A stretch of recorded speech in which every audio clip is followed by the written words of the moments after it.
Hey everyone, welcome back to the channel. Before we begin, let me know, where are you watching from and what time is it there right now? I really enjoy reading those comments. Just so you know, this story slowly builds. The longer you listen, the more uncomfortable it becomes, especially near the end. If you enjoy these kinds of stories, liking the video and subscribing really helps me keep making more.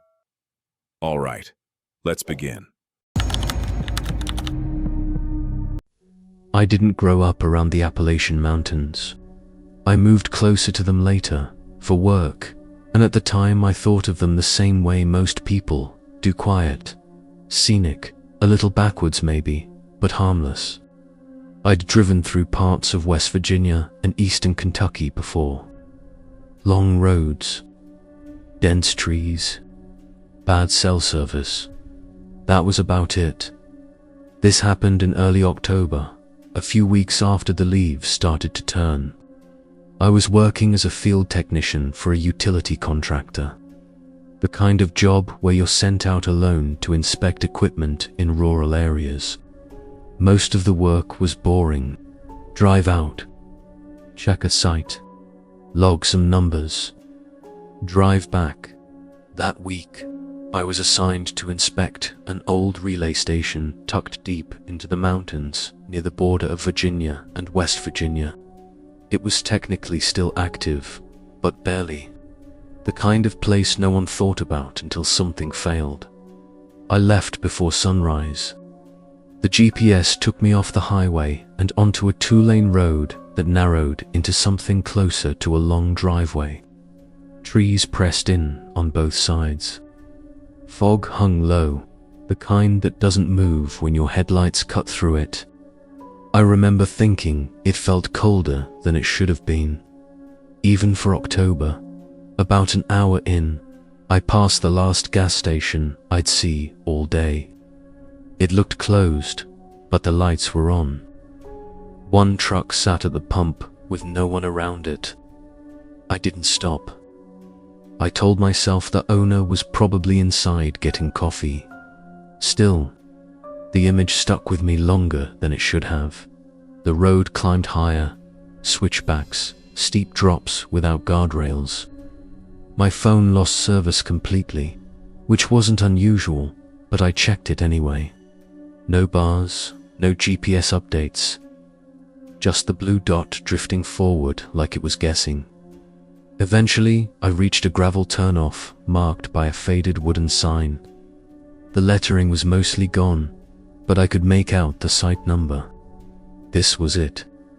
I turned in and followed the gravel road for another mile until the trees opened up slightly. The relay station sat in a clearing. Chain link fence, rusted padlock hanging open. A small concrete building with no windows and a metal door. It looked older than anything I'd worked on before, like it had been forgotten and slowly reclaimed. I parked, logged my arrival time, and stepped out. The air was dead quiet. No wind, no birds. Just that thick mountain stillness that presses against your ears. I told myself it was peaceful. The inspection itself was routine. Voltage readings were within range. No visible damage. I took photos, scribbled notes, and checked off boxes on my clipboard. I was almost done when I noticed something small but strange. Fresh tire tracks. They cut through the gravel lot, looping around the building once before heading back the way I'd come. The gravel there wasn't disturbed when I arrived. I was sure of it. I always noticed things like that. It was part of the job. I stood there longer than necessary, staring at the tracks. They looked recent. Sharp edges. No rain had softened them. I told myself another technician must have been there earlier. Maybe someone from a different department. Poor communication happened all the time. Still, it bothered me enough that I wrote it down in my notes. When I left, the fog was thicker. The trees felt closer. The gravel road seemed narrower than before, like it had subtly shifted while I wasn't looking. About halfway back to the main road, I saw a man standing at the edge of the trees. He didn't wave. He didn't move. He just stood there, half hidden by the brush, watching my truck roll past. He looked older, late 50s maybe, beard, work jacket. Nothing about him screamed danger. People lived out here. That was normal. I slowed, rolled my window down, and asked if he needed help. He didn't answer. I asked again, louder. He took one step forward, just enough for me to see his face clearly. His expression was neutral. Not angry. Not friendly. Just blank, like he was waiting for something specific to happen. After a few seconds, he said, "You're early." That threw me. I asked what he meant. He didn't respond. He just stepped back into the trees, disappearing like he'd never been there. I drove on. My hands were tighter on the wheel than I realized. I laughed to myself and shook my head, telling myself he probably thought I was someone else. Maybe the utility company had regular schedules I didn't know about. Maybe he was a landowner who didn't like strangers. Still, I checked my rearview mirror more than usual. That night, back at the motel, I pulled up my work order again. The site was scheduled for inspection that day. Not earlier, not later. Just that day, I slept poorly. Kept waking up convinced I'd heard gravel crunching outside my door. The next morning, my supervisor called. He asked if I'd completed the inspection. I said yes. He paused, then asked if I was sure. I asked him what he meant. He said the site had already been marked as inspected. 3 days earlier, I pulled up the photos on my phone. The timestamps were correct. Yesterday, midday. I told him that he went quiet, then said he'd look into it. Told me to stay put. An hour later, he called back and asked me to return to the site, just to verify things. He said the previous inspection record didn't include photos, which was unusual. I didn't want to go back. I can admit that now. But I told myself it was stupid to be nervous over paperwork and a weird guy in the woods. The drive back felt longer. The fog never lifted. When I reached the gravel turnoff, the wooden sign was gone. The spot where it should have been was just bare dirt, like it had never existed. I almost turned around. I should have. Instead, I followed the road, telling myself signs fall over. Weather happens. People steal dumb things. When I reached the clearing, my stomach dropped. My tire tracks from the day before were there, clear as day. But there were others too. Multiple sets. Some older, some newer, all circling the building. The padlock that had been hanging open was now closed. A new one, shiny, heavy. I stood there, listening. The silence felt heavier than before, like the air itself was waiting. I called my supervisor. No service. I tried the door, locked. That's when I heard movement behind the building. Slow footsteps on gravel. I stepped back, heart pounding, and called out, asking if anyone was there. No answer. The footsteps stopped. I walked around the corner, expecting to see the man from the day before. There was no one, but there was a folding chair set up against the wall. Old, weathered, positioned, so whoever sat there would have a clear view of the door. On the seat was a notebook. I shouldn't have touched it. I know that. But I did. The pages were filled with dates, times, license plate numbers, descriptions, not neat. But careful, my truck was listed. So was my motel. So was the gas station. I'd passed that. Morning. The last entry was dated 3 days ago. It described a different vehicle, a different name. It ended with one sentence written harder than the rest, like the pen had been pressed too firmly into the paper. Didn't leave. I heard the footsteps again. This time closer. I ran. I didn't bother with the inspection. I didn't care about photos or notes. I sprinted to my truck and slammed the door, hands shaking so badly it took 2 tries to get the key in the ignition. As I pulled away, I saw them, not just 1 man, 3. They stood at the edge of the clearing, spread out just enough to block different paths into the trees. All watching, none chasing. They didn't need to. The gravel road back was blocked. A fallen tree lay across it, too thick to drive over. It hadn't been there before. I was sure of it. I reversed hard, tires spinning, and backed into the clearing again. My breathing was loud in my ears. I looked for another way out. There was none. That's when my phone buzzed. 1 bar of service. A text message from an unknown number. You can wait. Another came through immediately. After, or you can be early. Don't know how long I sat there. Minutes, maybe more. The fog thickened until the men at the tree line were just shapes. Then silhouettes. Then nothing at all. Eventually, the tree blocking the road was gone. No sound, no warning. I didn't think. I just drove. I didn't stop until I hit the highway and saw actual traffic, actual people. I pulled over and threw up on the shoulder. I reported everything. The notebook, the men, the messages that the company dropped the site entirely, marked it as decommissioned. No further inspections required. A week later, I got a call from my supervisor. He told me, carefully, that the previous technician listed on that inspection recorder, one from 3 days earlier, had quit without notice.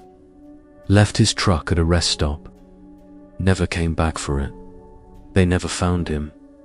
I quit that job not long after. I don't drive through the Appalachians anymore if I can avoid it. And when I do, I stick to main roads, towns, places with lights, because sometimes, late at night, I still get text messages from numbers I don't recognize. They're always short, and they always say the same thing: you're early. I never planned on spending the night in the Appalachian Mountains. That wasn't part of the job, and it definitely wasn't something I wanted. I was driving from Knoxville toward a small town in eastern Kentucky to inspect damage from a minor landslide along a service road. It was late November, the kind of cold that isn't sharp yet, but seeps in slowly. Gray sky, no sun, just endless trees stripped bare, branches clawing at the fog. The GPS warned me about road closures and rerouted me onto a state highway I hadn't driven before. At first, it was fine, paved, quiet. Then it narrowed. Then the pavement broke into long patches of gravel. Houses disappeared. Cell service dropped to nothing. I told myself it was temporary. About 40 minutes later, I realized I hadn't passed another car in a long time. Not behind me. Not coming the other way. Just my headlights cutting through the dusk, and the trees pressing closer with every mile. That's when I saw the road sign. It wasn't reflective like modern ones. Just wood, nailed to 2 posts. The lettering was hand-painted and uneven. Road closed after dark. Local traffic. OnLight checked the time. Just after 4:30 p.m. sunset would be soon. But it wasn't dark yet. I slowed down, debating whether to turn around. But the road behind me had already dipped and twisted out of sight, and I didn't know how far back the last turnaround was. The GPS showed this route as the fastest way through. I kept going. 10 minutes later, the road dropped into a narrow valley. The temperature seemed to fall all at once. Fog pooled low, thick enough that my headlights barely reached the edges. I rolled my window down a crack to listen. No wind. No insects. Nothing. Then I noticed something else. The road markers were wrong. Every few hundred yards, there were small wooden stakes along the shoulder, painted white on top. Not official markers. Too crude. And each one had a number carved into it. Some were faded. Some were fresh. I passed numbers like 14, 15, 16. I told myself they were survey markers. Logging markers. Something normal. But the numbers didn't reset. They kept climbing. The first house appeared just before the lights started to fade. It sat far back from the road, barely visible through the trees. No lights on. No driveway I could see. Just a shape that looked more like a shed than a home. Then another dot, then another. All the same distance apart, all dark. When I finally reached the town, I almost laughed with relief. A cluster of buildings hugged the road: gas station, diner, post office, a few houses stacked close together. It felt wrong though, too quiet. No movement. I pulled into the gas station. The pumps were old but intact. The lights were on. Inside, a single man stood behind the counter, staring down at a ledger. He didn't look up when I entered. I waited a moment, then cleared my throat. He raised his eyes slowly, not surprised, just tired. I asked if the road ahead was open. He didn't answer right away. He closed the ledger carefully, like he didn't want to lose his place. "You shouldn't be here," he said. I explained I was passing through, that the GPS rerouted me. He nodded once, like he'd heard that exact sentence before. "You'll need to stay the night."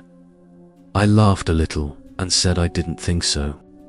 I asked how far until I hit the next highway. He stared at me longer than was comfortable. "You already passed it," he said.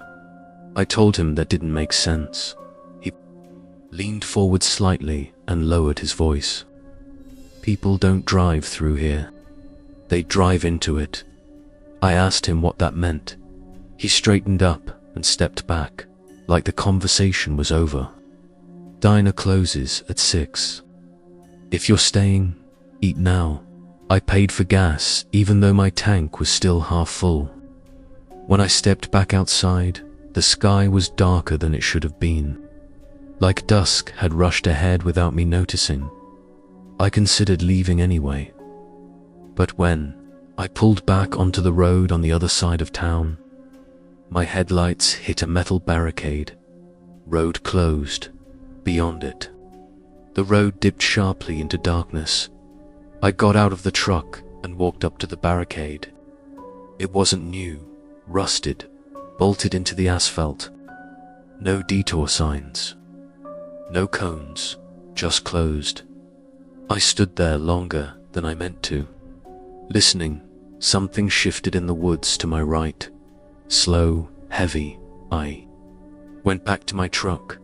The diner was the only place with people. Maybe 6 locals scattered around the room. No one talked. Forks moved. Coffee poured. That was it. The waitress showed me to a booth without asking what I wanted.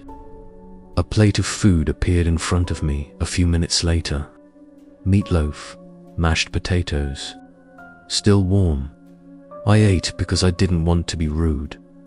When I asked about a motel, the waitress pointed down the road without looking at me. I checked in just before full dark. The motel was one long building, 2 stories, doors facing the parking lot. My room was on the end, inside. Everything smelled faintly of bleach. Clean, but too clean, like someone had scrubbed away more than dirt.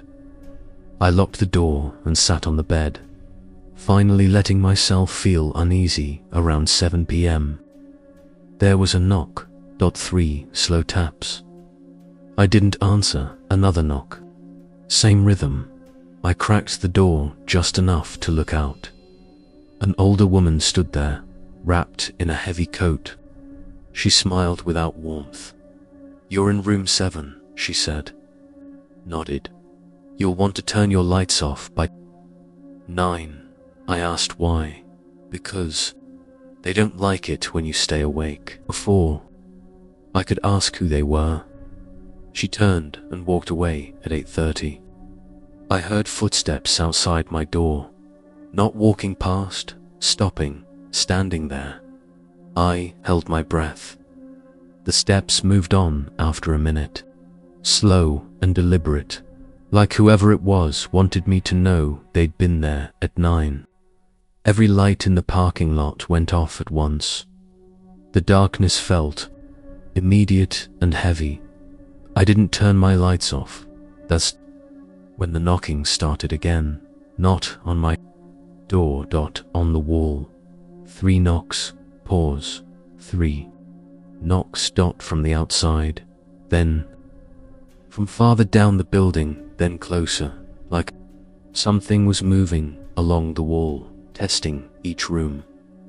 I stayed still, didn't breathe, didn't move. The knocks stopped outside my room. I waited, minutes passed. Then I heard whispering, not words, just breath and soft sounds, right on the other side of the wall. I don't know how long it lasted. Eventually, exhaustion pulled me under. I woke up to daylight. For a moment, everything felt normal. Then I noticed the numbers carved into the doorframe. Small, shallow, easy to miss. A number I hadn't seen on the roadside markers. It was higher, much higher. I left immediately, no breakfast, no explanations. As I drove out of town, I noticed something I hadn't the night before. The white stakes along the road.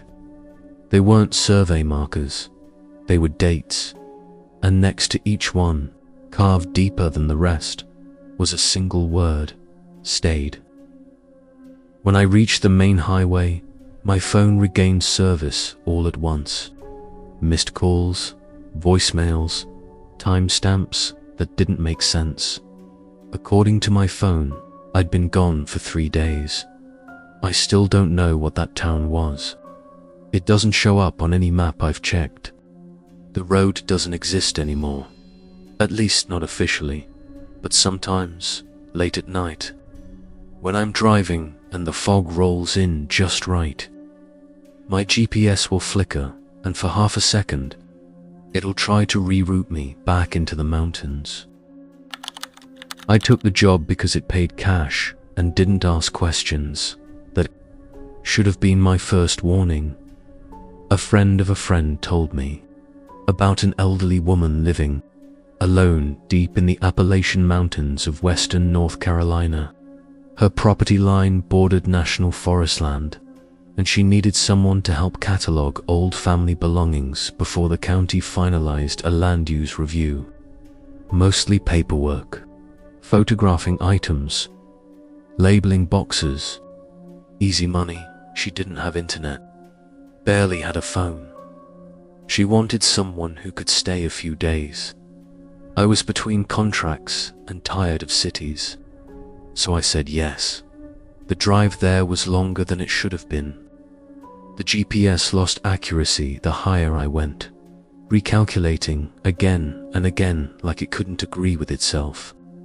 By the time I reached the last paved road, it was already late afternoon. Her driveway wasn't marked. Just a break in the trees and a narrow dirt path winding uphill. No mailbox.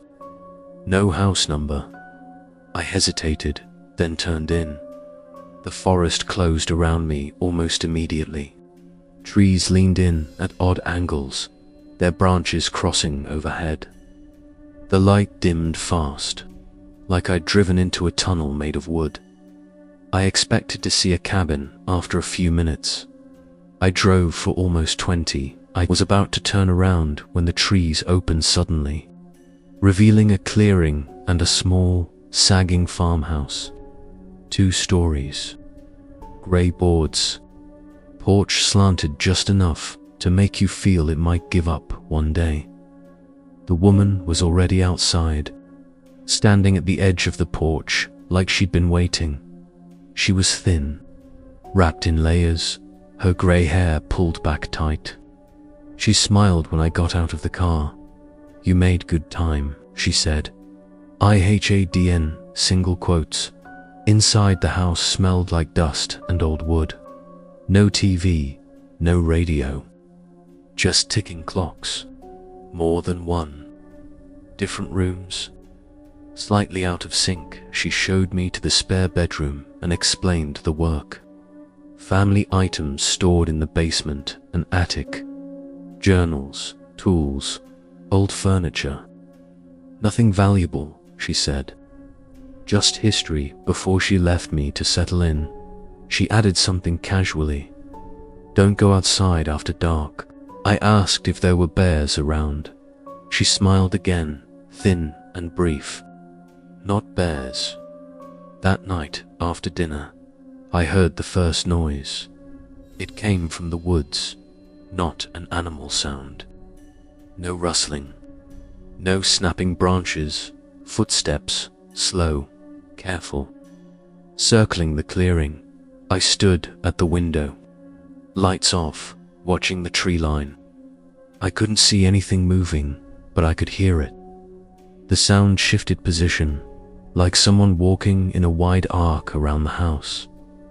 I told myself it was a deer, or multiple deer. Sound carries strangely in the mountains. The footsteps stopped sometime after midnight. The next day, I started in the basement. It was unfinished, low ceiling, dirt floor. Boxes stacked in neat rows, each one labeled with a year. Decades of them, going back farther than I expected. I opened one at random. Inside were photographs. Old ones, black and white. Same stretch of forest. Same clearing. Same house, though it looked newer in the earlier photos. And people, different groups, different years, always standing in front of the house, always with the woman. She was younger in the older photos, but unmistakable. Same sharp eyes, same posture. I flipped through more boxes. The people changed. The woman didn't. Some photos had names written on the back. Some had dates. A few had only one word: stayed. I laughed it off. Old families were strange. Superstitions, traditions. I kept working around noon. I noticed something else. There were no recent photos. The most recent box was dated 15 years ago, that night. The footsteps returned. Closer this time, not circling wide, passing near the porch. Near the windows, I heard breathing, right outside the wall. I didn't sleep the following day. I asked the woman about the photos. She listened quietly while stirring a pot on the stove. When I finished, she said they were helpers. Like you. I asked why there were no recent ones. She turned off the stove and faced me fully.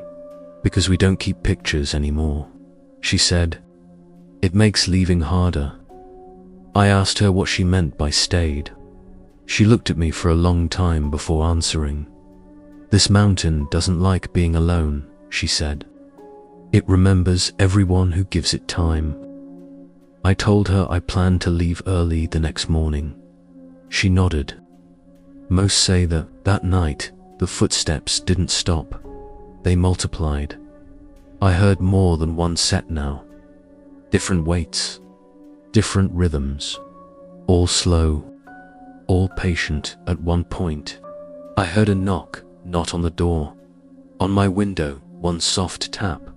I didn't look, another tap. Then a scrape. Fingernails, maybe, dragging lightly down the glass. I squeezed my eyes shut and waited for morning. When I woke up, my car wouldn't start. The engine turned over, coughed, then died. I checked under the hood. Everything looked fine. No obvious damage.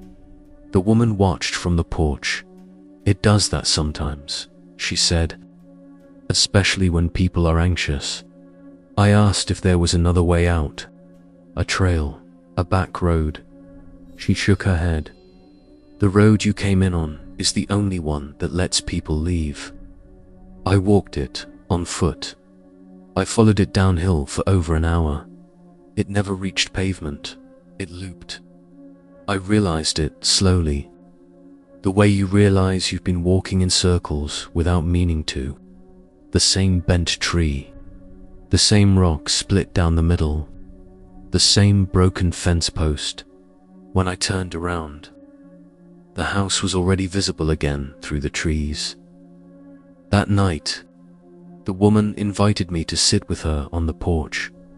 The woods were full of quiet, shapes just beyond the light, standing, watching. They're not angry, she said gently. They're just waiting their turn to be remembered. I asked her how long she'd lived here. She thought for a moment. Longer than I planned.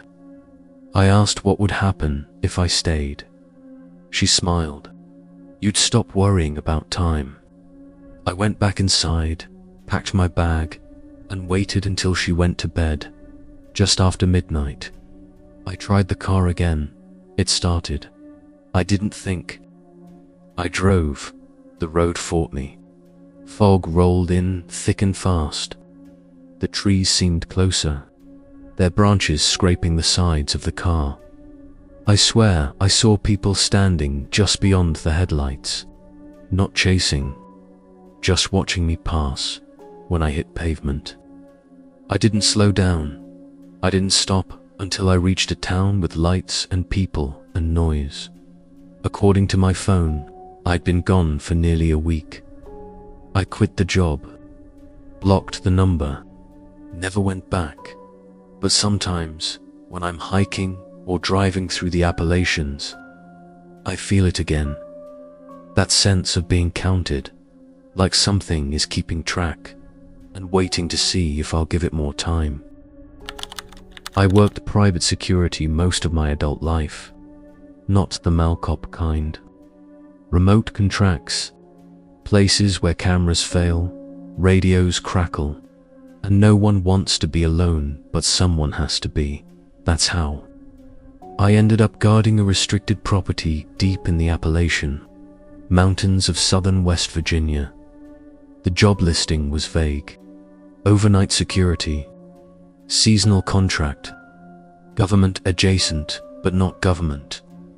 No weapons required, but situational awareness emphasized more than once. It paid well enough that I ignored the lack of detail. I shouldn't have. The site used to be a coal processing facility decades ago. Officially, it was shut down after a series of structural failures. Unofficially, something else happened there. No one would explain what. They only told me my responsibility was simple. Stay on site from dusk until dawn. Patrol the perimeter every hour. Log anything unusual. And under no circumstances leave the property until relieved. When I arrived, it was late afternoon. The mountains swallowed the road as soon as I turned off the highway. Trees rose high and close, blocking out most of the sky. The air felt heavy, like rain without clouds. The facility sat in a narrow valley. A handful of concrete buildings, rusted fences, collapsed conveyors. Power still ran to one central structure. Small guard office with a generator backup and a radio, tied to a regional relay tower. No cell service. The man who briefed me didn't give his name. He looked tired, older than he should have been. He handed me a binder and said, "You'll patrol clockwise, every hour. Don't change the route." I asked why.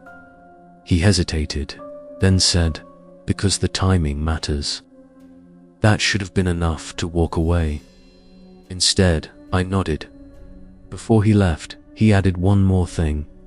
"If you hear someone calling for help, log it. Do not respond." I laughed a little, thinking he was joking. He didn't smile. Night came fast in the mountains.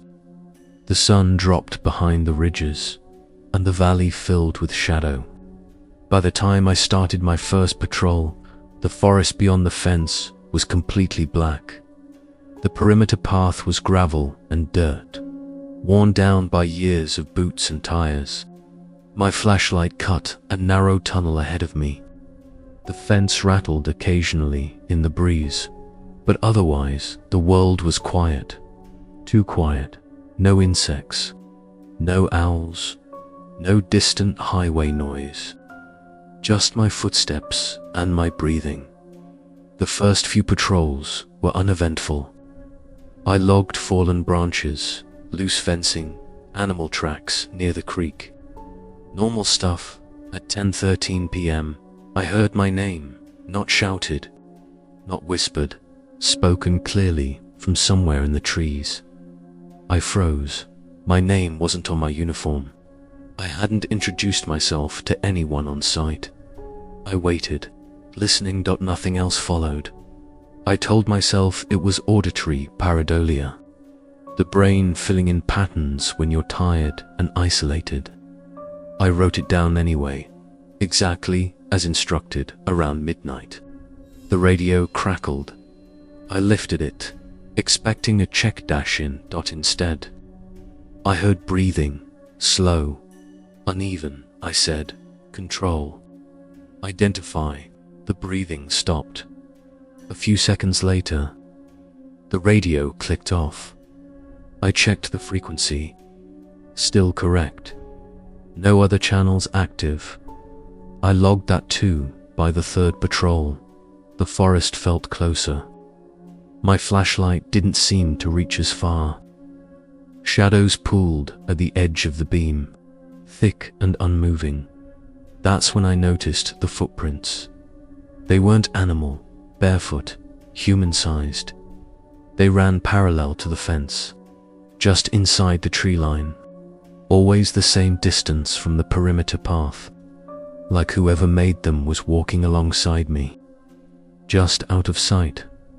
I followed the route exactly as instructed, forcing myself not to speed up. When I completed the patrol and returned to the guard office, the footprints stopped at the same point every time, right across from the main gate at 2 a.m. I heard screaming. It came from uphill, beyond the northern fence. A man's voice, panicked, desperate. "Help me, please, someone. Help." I stepped toward the sound without thinking. Then I remembered the briefing. Do not respond. I stood there, fists clenched, listening as the screams turned into sobbing, then coughing, then ragged breathing, then silence. I logged it, my hands shaking so badly I could barely write. The next hour, the screaming came again. Same voice, same words, same progression, exactly the same by 4 a.m. I realized something else. My watch hadn't moved. The minute hand was stuck at 2:17. The patrol logs, however, showed time passing normally. I checked the generator clock inside the office. It read for 22 a.m., only my watch was frozen. I took it off and left it on the desk. The final patrol before dawn was the worst. The fog had rolled into the valley, thick and low. My flashlight reflected back at me, making it hard to see more than a few feet ahead. Halfway through the route, I heard footsteps matching mine, not behind me, in front. I stopped, they stopped. I took a step forward, they did too. Still unseen, I said, "Identify yourself." Something answered, not in words. It exhaled, long, slow, right in front of me. I backed up, heart pounding, refusing to turn my back. The footsteps stayed with me until I reached the guard office at dawn. The man from the night before returned. He looked at my logs without comment. When he reached the part about the screaming, he nodded once. "Good," he said. "You didn't break protocol." I asked him who it was. "Who kept screaming?" He closed the binder. "Former guards," he said. "Contract workers. Maintenance." I felt cold all over. What happened to them? They responded. I quit on the spot. He didn't argue. As I drove away, sunlight finally reached the valley. For the first time, I could see the full perimeter. And I saw them, just beyond the fence, dozens of footprints pressed into the mud, all facing inward. I don't work remote security anymore, and I don't answer calls from unknown numbers at night, because sometimes, just before dawn, my phone will ring once, and when I check the voicemail, there's nothing but breathing, slow, uneven, waiting for me to respond. I never meant to spend a night in the Appalachian Mountains. That was the first mistake. I was driving from Richmond, Virginia to Knoxville for a construction job. 3 weeks restoring flood-damaged houses after a spring storm. I'd done similar contracts before.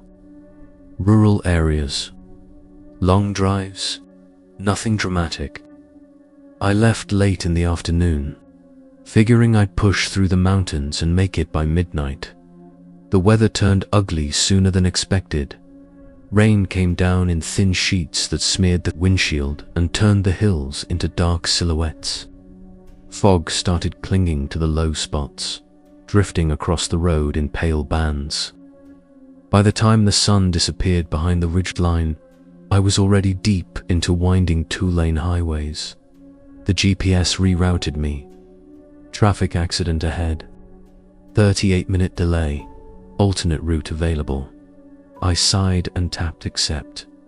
The interstate spit me onto a state road, then another narrower one that climbed into heavier forest.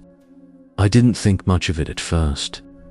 Appalachia is full of back roads connecting towns no one outside the region has heard of, at least.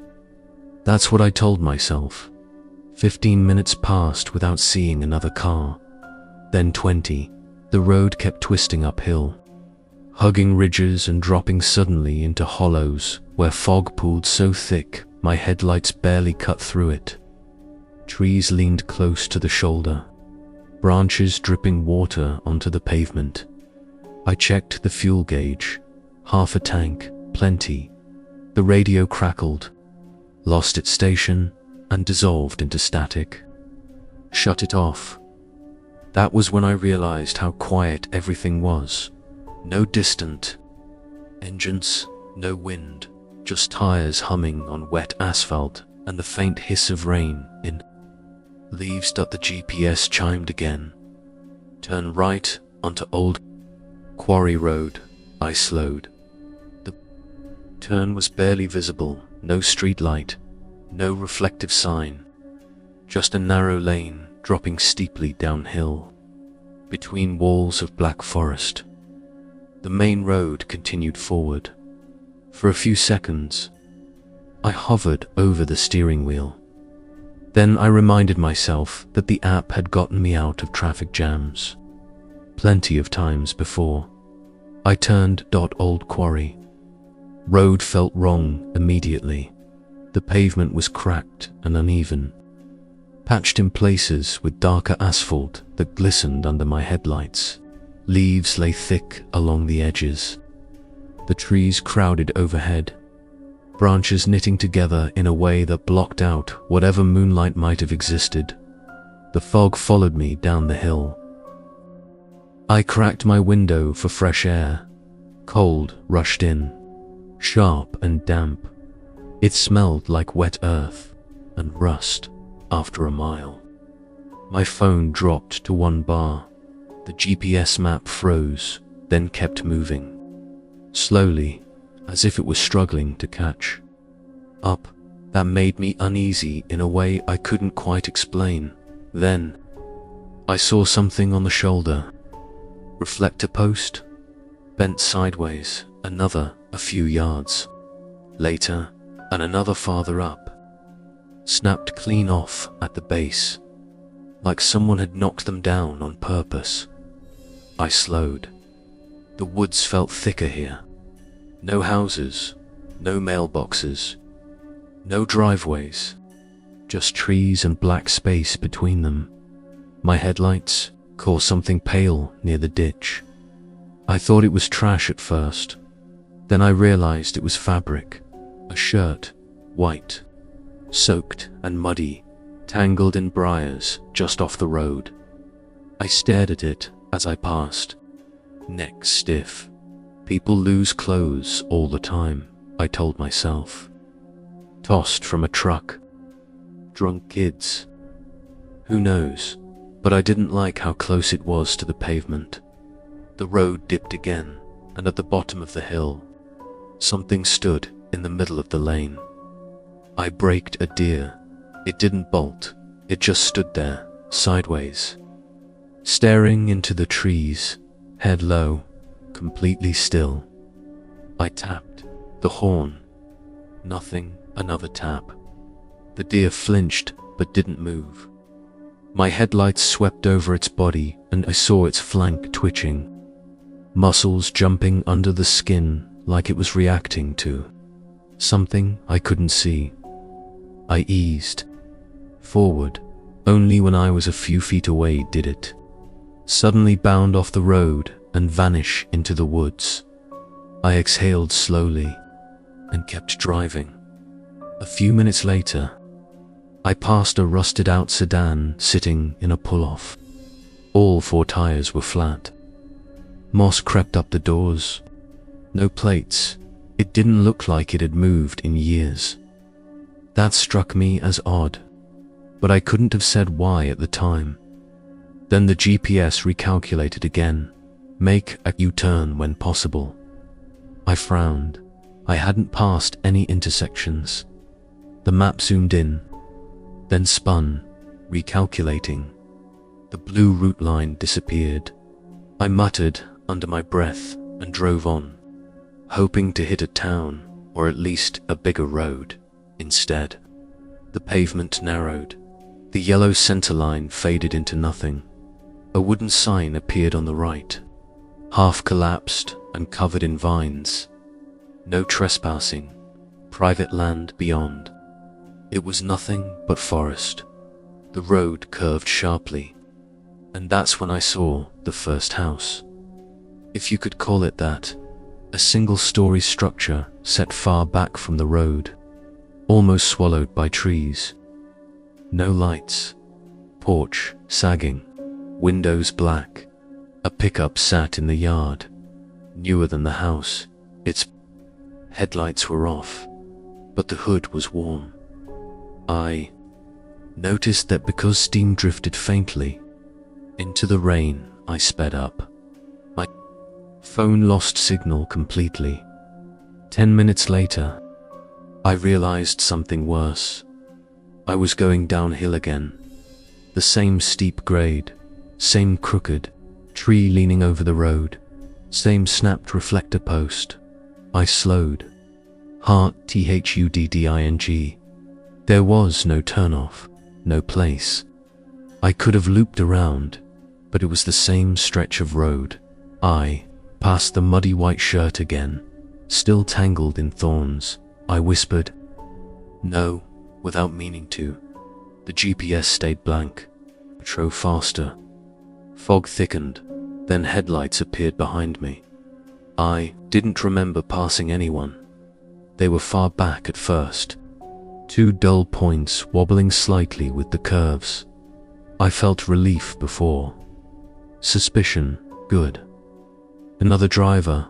I slowed a little dot, so did they. I sped up. They stayed the same distance behind the road. Straightened briefly, and I watched their lights in my mirror. High beams, but not blinding, just fixed. When I reached the rusted sedan again, my stomach tightened. The headlights behind me shut off as they passed it, then came back on.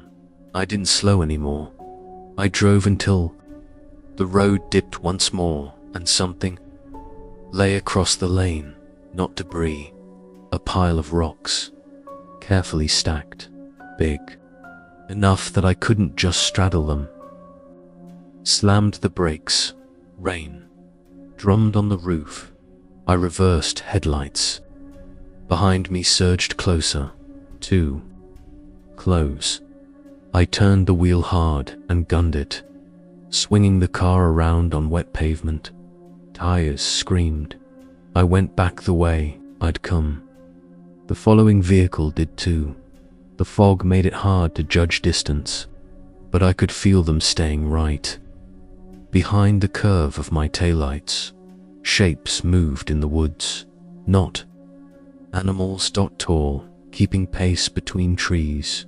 I didn't look long enough to count.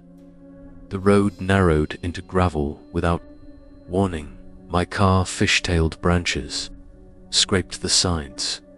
I burst out of the tree, tunnel into a clearing. A small building sat there, cinder block, one story. A single light glowing over a door. A general store, maybe, or a ranger station. I didn't care. I skidded into the lot and jumped out. Rain soaking me. I banged on the door. "Hello." No answer. I tried the handle.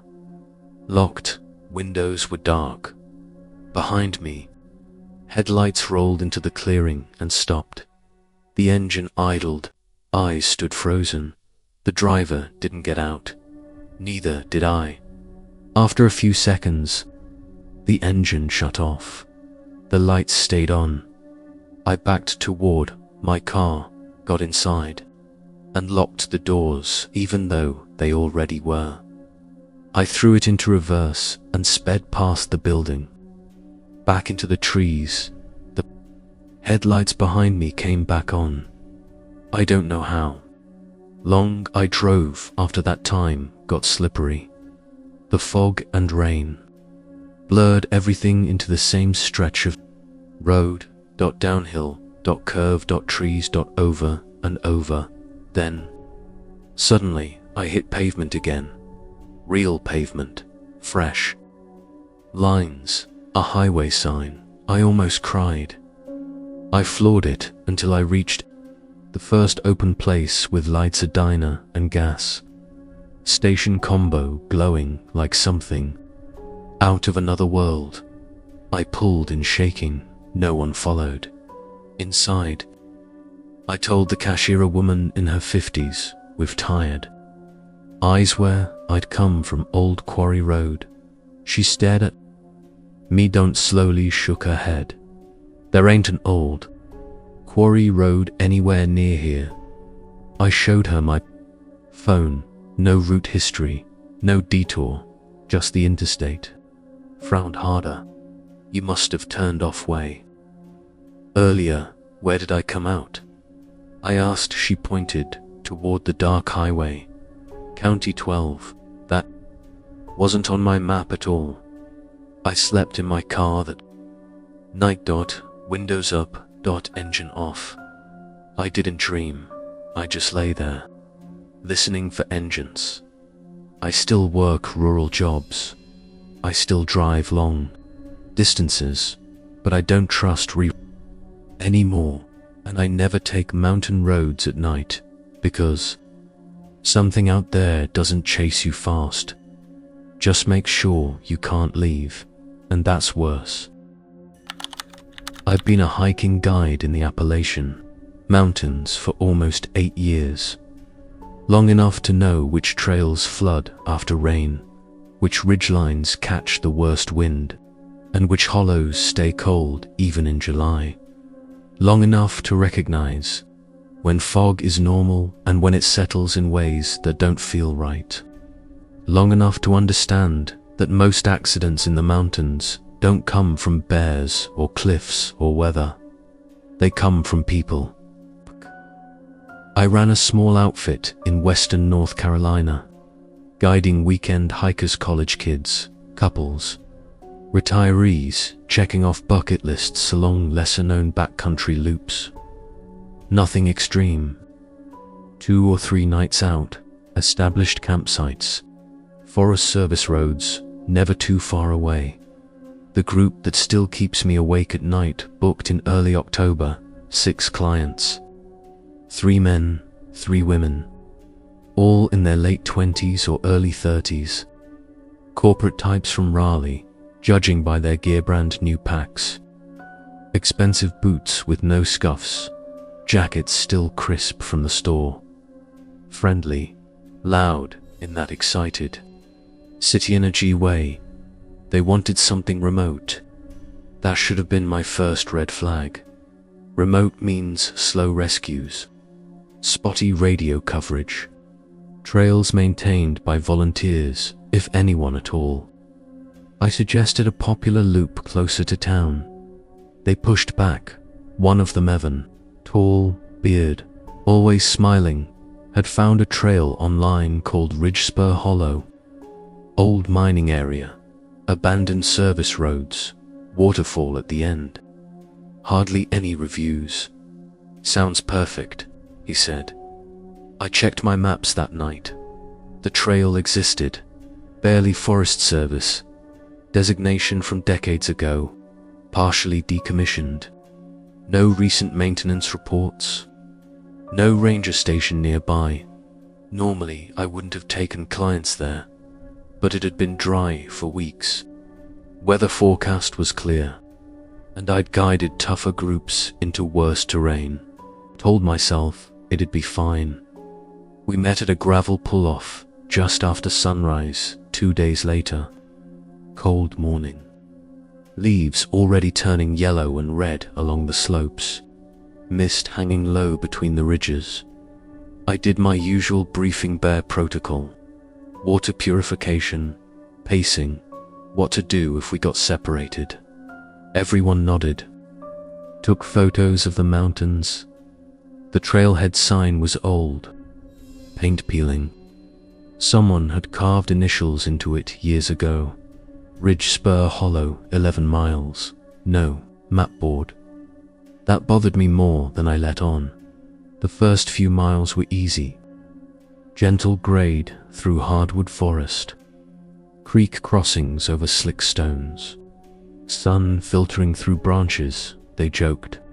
Asked me questions about snakes and ghosts and whether people really lived way out here. I gave my usual answers. Yes, some do. No, not many. And ghosts make better stories than they do realities. Around noon, the trail narrowed. Brush crept in from both sides. Fallen leaves hid the tread. My GPS unit still showed us en route, but the physical trail felt less certain, like it hadn't seen boots in a long time. I slowed the group. Stick close, I said.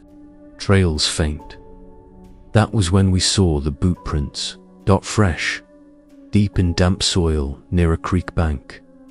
I crouched, big lug soles. Not trail runners. Not the smooth Vibram you see on most hiking boots. Now, older style. Someone else had been through here, recently. That wasn't alarming by itself. Hunters, locals, solo hikers, still. I marked the direction with a glance. They were heading the same way we were by mid-afternoon. Clouds rolled in low over the ridge. Light thinned.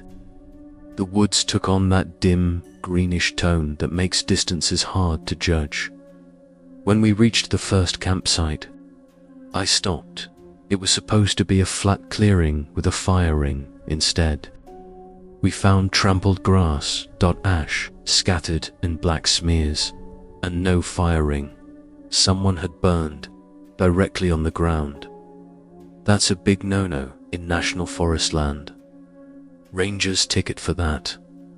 I walked the perimeter, footprints. Again, more than one person. They circled the clearing. One of the women Lena noticed. Are those around us? I nodded.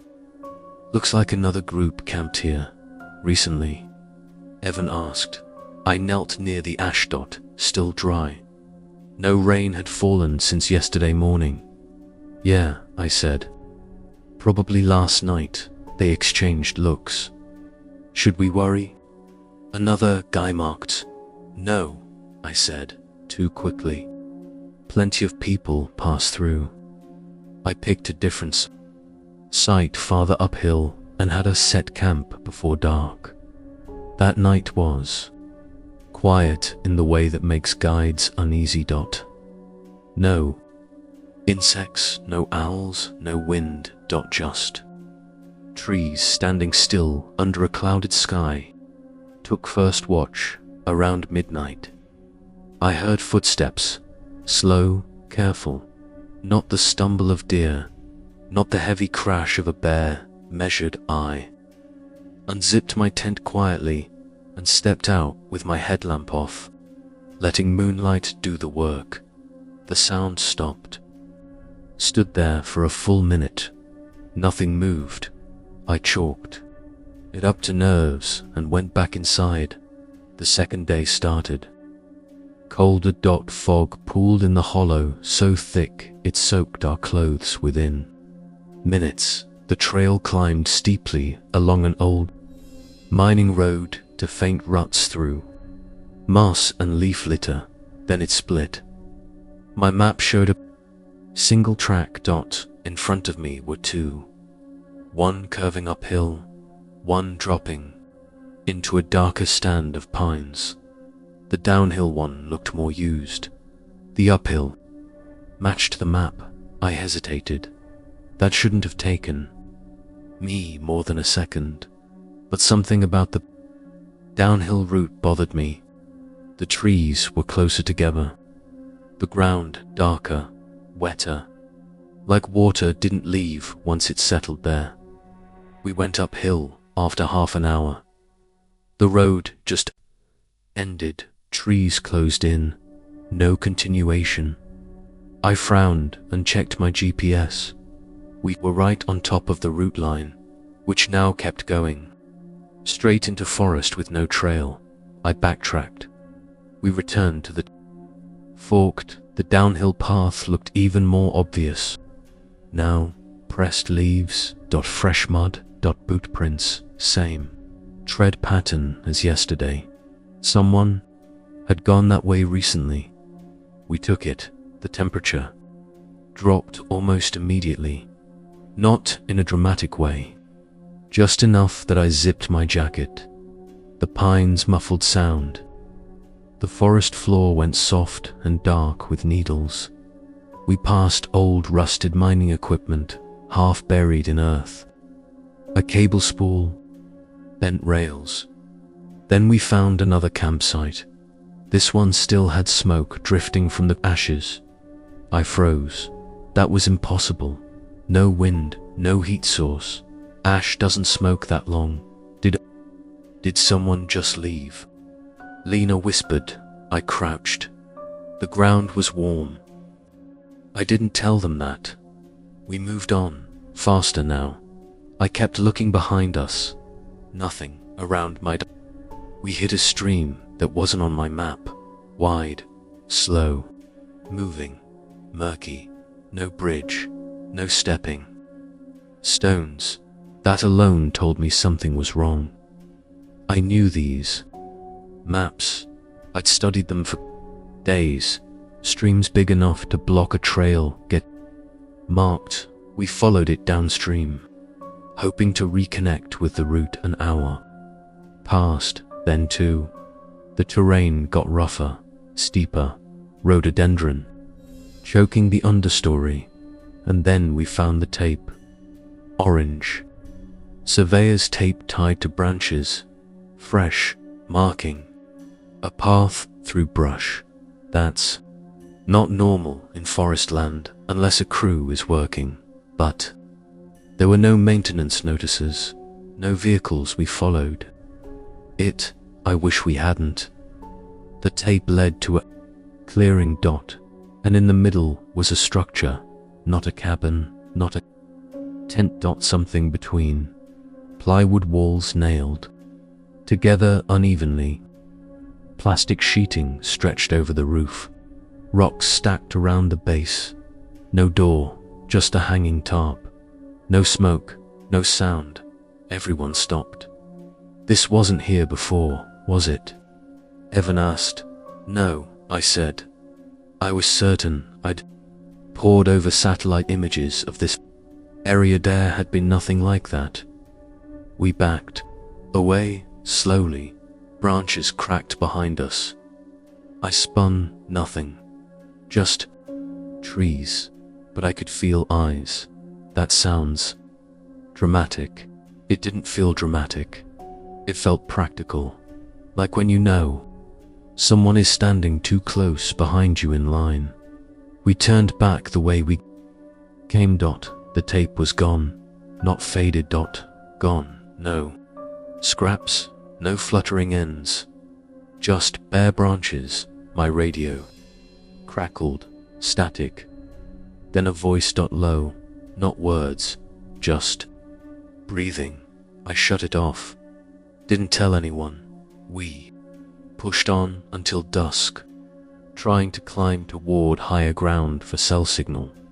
When we stopped to camp, I set trip lines with small bells around the perimeter.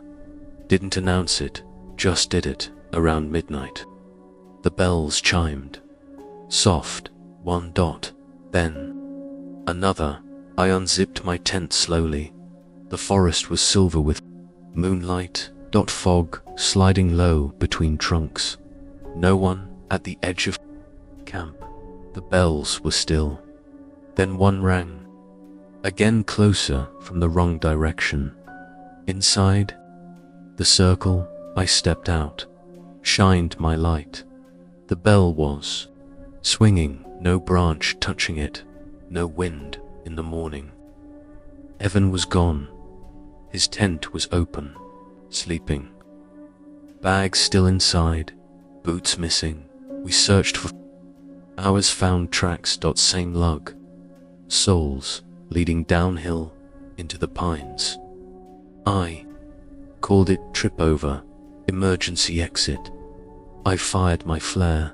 Nothing answered. We followed the tracks. They ended at the stream. Water, slow and brown, no disturbance, like he'd never crossed, or like he'd been carried. We didn't stay. Another night we walked until our legs shook. Near dusk, the forest opened. We hit a gravel road, an actual road. A Forest Service truck rolled up 20 minutes later. The ranger listened without interrupting, then asked one question. What did the structure look like? When I told him, his jaw tightened. Did it have rocks around the bottom? Yes, he nodded once. That's not a camp. What is it? He didn't answer. They never found Evan, officially. He wandered off. Exposure, fall. Bear. Pick. 1. I quit guiding that winter. Moved east. Work in town now, but sometimes clients still email asking about remote Appalachian trips. I tell them the same thing. Stick to marked trails, camp in established sites, and if you ever see fresh tape in the woods where no crew should be, turn around, because someone else put it. there and they already know you're coming. I used to volunteer with a search and rescue group in eastern Tennessee. Mostly, it was boring work. Lost hikers who wandered off trail and panicked. AT through hikers with blisters so bad they couldn't keep walking. Elderly campers who underestimated how cold mountain nights get in October. We trained for worst-case scenarios, but most calls ended with someone embarrassed, hungry, and grateful to see another human being. The call, I can't forget, came in just after midnight in late November. A single vehicle abandoned along a Forest Service road in the Cherokee National Forest. Engine cold. Driver nowhere around. Phone and wallet still inside. That combination gets attention fast. People don't usually leave those things behind. Unless something went very wrong. It had snowed 2 days earlier light, but temperatures had dropped into the 20s overnight. The lower elevations were clear, but anything above 3,000 feet still held patches of ice in shaded areas. Our team met at a ranger station near Tellico Plains. 5 of us that night. Me, 2 regular volunteers named Curtis and Mel, and 2 county deputies who tagged along when missing person calls came in. The ranger on duty pointed at a topo. Map spread across a table. "Trucks here," he said, tapping a thin road that branched off into nothing but contour lines. Forest Road 311. No trailheads nearby. Closest cabins about 6 miles east. "Any reports?" Curtis asked. "Nothing yet." Plate comes back to a guy from Knoxville, 36 years old. "Didn't clock into work yesterday." That wasn't comforting. We loaded into 2 vehicles and drove up the mountain. The pavement turned to gravel, then to frozen dirt. Our headlights tunneled through bare trees and rhododendron thickets. The abandoned truck sat crooked on the shoulder, about 4 miles up. An older Chevy, mud splashed along the sides. Driver's door closed, keys still in the ignition. I checked the inside. Cell phone in the cup holder, wallet on the passenger seat, empty thermos in the FOOTWELL. No blood, no obvious damage, no footprints in the snow around the cab, just wind-smoothed crust and a few old tire tracks. "That's not good," Mel muttered. "If someone walks away on purpose, they take their phone. If they slide off the road, there's usually debris." This looked like the driver had parked and vanished. We split into pairs to scan the roadside and tree line. Our radios crackled softly in the cold dot about 20 yards downhill from the truck. Curtis found the first prints. Boot marks. Fresh enough to break the crust of snow, but already dusted by wind. Single set, heading into the woods. We followed. The forest dropped steeply on that side of the road. All slick leaves and frozen soil under thin snow. We moved slow, probing with trekking poles. The prints were deep. Deliberate, not running, not stumbling, like the person knew where they were going. After about 200 yards, they flattened out near a narrow drainage, shallow ravine, where water trickled under ice. The tracks stopped at the edge. On the other side, nothing.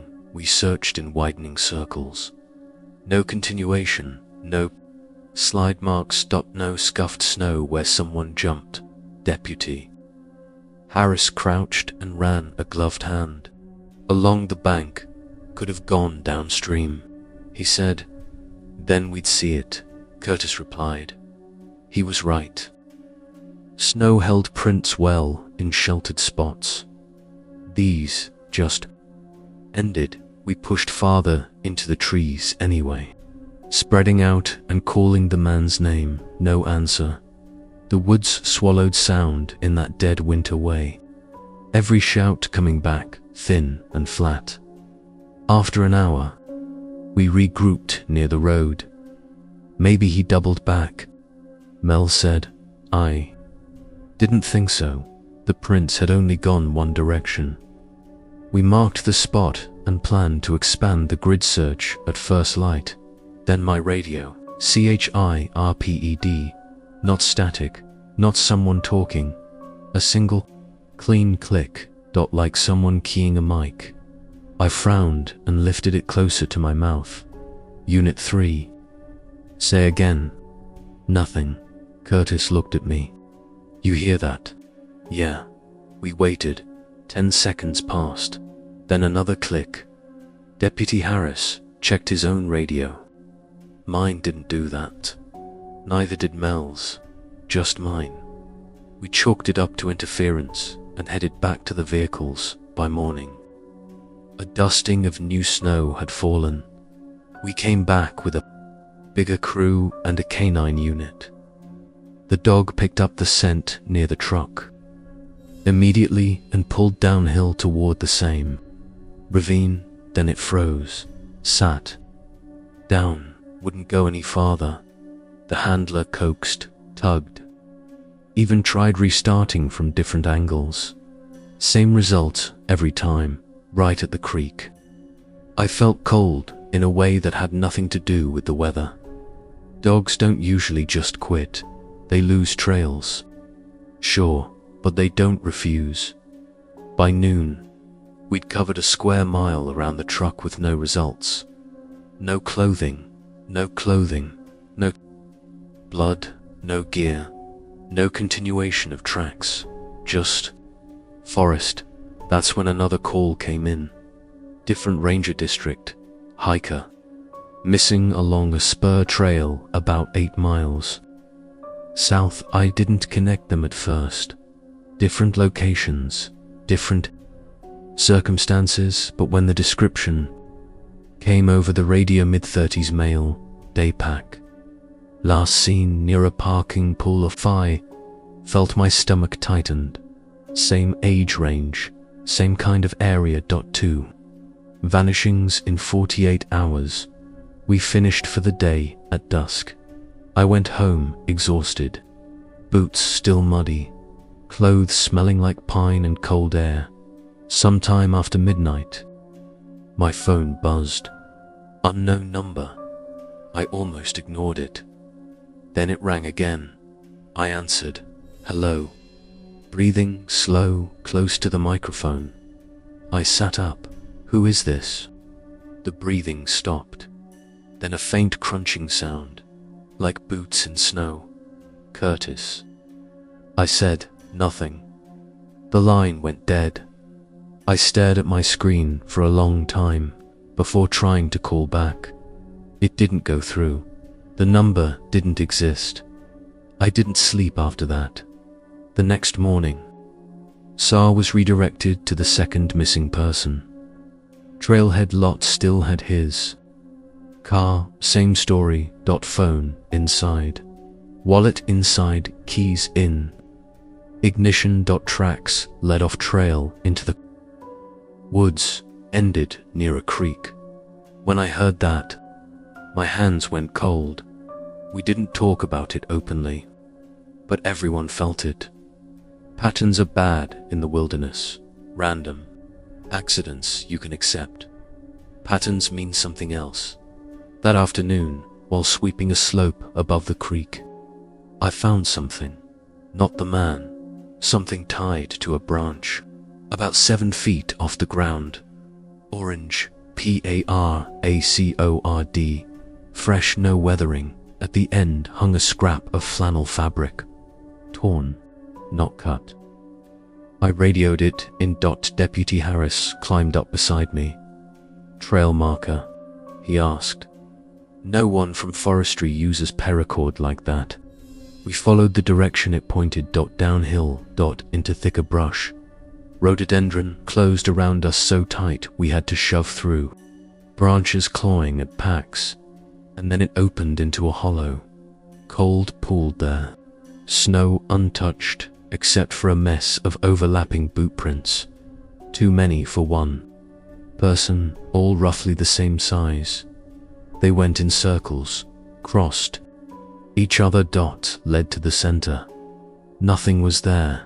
No fire pit, no body, no gear. Dot just trampled snow, like people had stood around something for a long time. The prints didn't lead back out. Not cleanly, they just blurred, disturbed, pressed down everywhere. I remember thinking it looked like ants around a dropped crumb. We marked coordinates and backed out. The woods felt closer after that, quieter that evening. While hiking back to staging, Curtis fell in step beside me. "You ever seen that before?" he asked. I shook my head. "Me neither." He didn't look convinced. On the third day, a third call came in. This time, no car, just a hunter who hadn't returned to his cabin. Tracks from the porch led into the trees behind. It ended near a frozen stream, same pattern. That was when people started whispering. Locals called the ranger station, asking what was going on. Rumors spread fast in mountain towns. The official line was accidents, hypothermia, disorientation, but nobody believed it. On our fourth night out, Curtis and I were assigned to check a stretch of Forest Service road with no missing reports yet, just in case. Preventive sweep. Snow squeaked under our boots. Moonlight lit the ridges pale blue. The woods were dead. Silent half a mile in. My radio clicked. I froze. Curtis looked at me. "Yours too?" "No, just mine." Another click, then a whisper. Not words, just air moving. I raised the radio slowly. Dispatch. Static, crunch, from behind us. We spun. Our headlamps cut through trees and brush. Nothing. The sound came again. Closer, slow. Footsteps, deliberate. We backed toward each other. "Probably deer," Curtis whispered. "But deer run, they don't pace." The steps stopped. I realized my breath was loud in my ears. Then something moved off to the right. Not crashing, sliding. Between trunks, parallel to us, keeping distance. "Hello." Curtis called. No answer.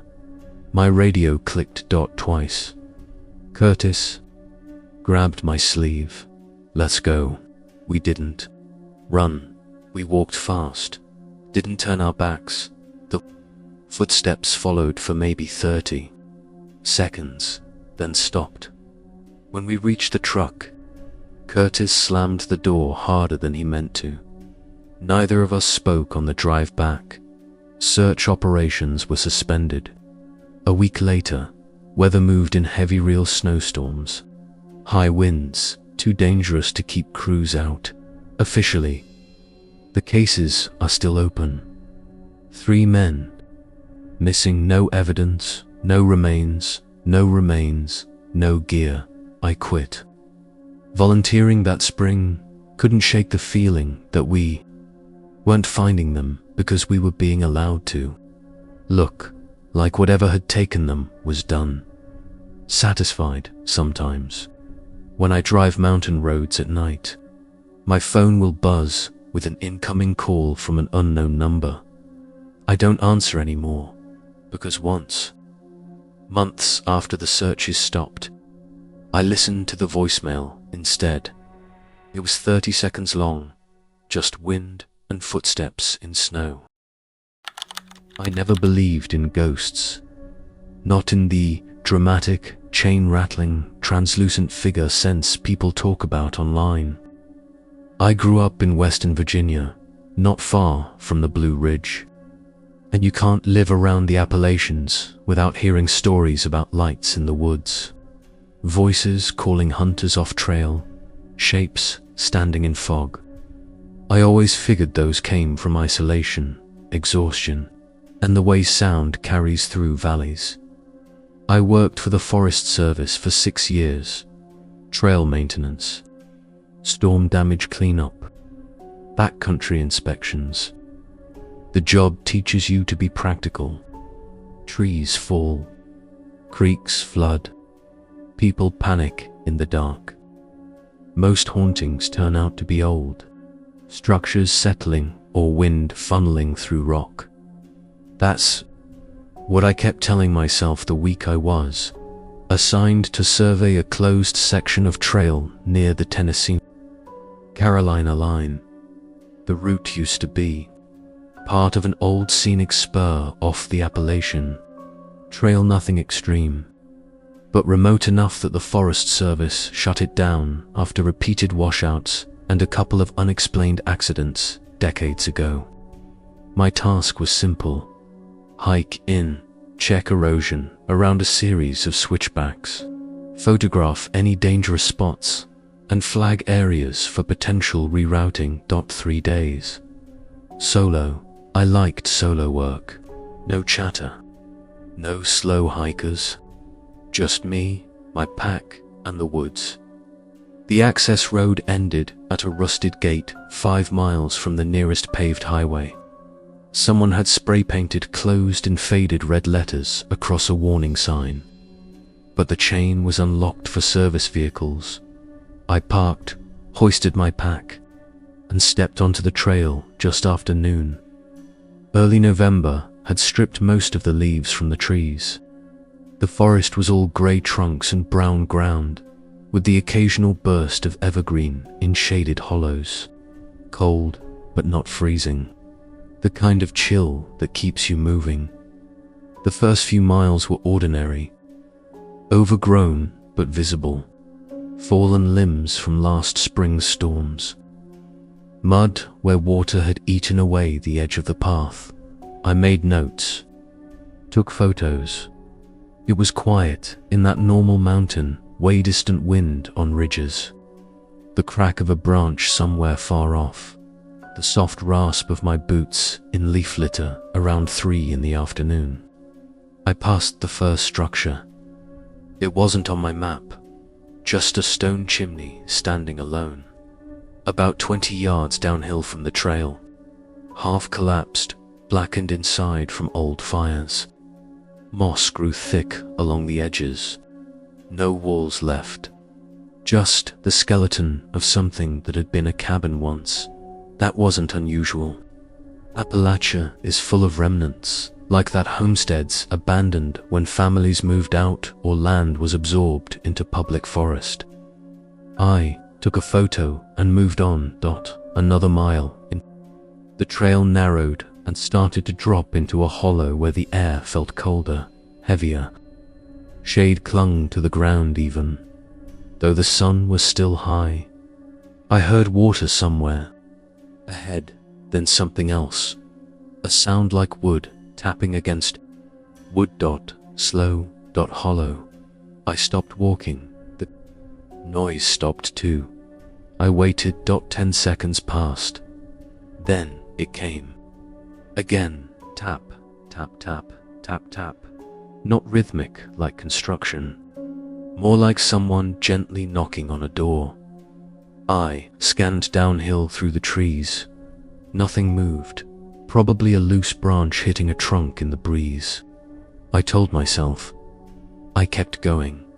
The hollow opened onto a flat stretch near a creek, swollen from recent rains. The trail followed the bank, skirting slick rocks and tangled roots. That's where I saw the footprints. They weren't fresh edges, softened by time, but they stood out because they weren't boot prints. Bare feet, human-shaped, toes. Arches, heels pressed into mud near the water. I crouched, adult-sized, multiple sets. Leading along the creek, and then into it. No prints came out on the other side. I frowned. People hike barefoot sometimes, sure. Not often in November, and not through cold creek water. I took photos, marked the GPS point, moved on as daylight faded. I found a suitable campsite on a small rise above the water. Flat ground, natural windbreak from fallen logs. I pitched my tent, filtered water, cooked a freeze-dried meal. The woods went still as the sun dipped behind the ridge. Still no insects, no owls, just the creek gurgling below after dark. Fog crept in. It slid between trees in low sheets, glowing pale in my headlamp beam. I zipped my jacket tighter and sat on a rock, sipping lukewarm coffee. That was when I heard it again. Tap, tap, tap, tap, dot, this time. It was closer, uphill, behind me. I turned slowly, headlamp sweeping across trunks and branches. Nothing. The fog swallowed light after 10 feet. I called out, "Hello." My voice sounded thin, no reply. I told myself it was thermal contraction, wood popping as temperatures dropped. Still, I didn't sleep well. Sometime in the night, I woke to footsteps. Not crunching leaves, soft, wet, like bare skin on mud. They circled my tent, once. Twice, I lay still, listening. Breath shallow, then they stopped. Morning came grey and cold. Fog clung to everything. I stepped outside and checked the ground around my campsite. No boot prints, no animal tracks, just smooth leaf litter. Except for one place near the creek path, a single barefoot print pointing toward my tent. I packed up faster than usual.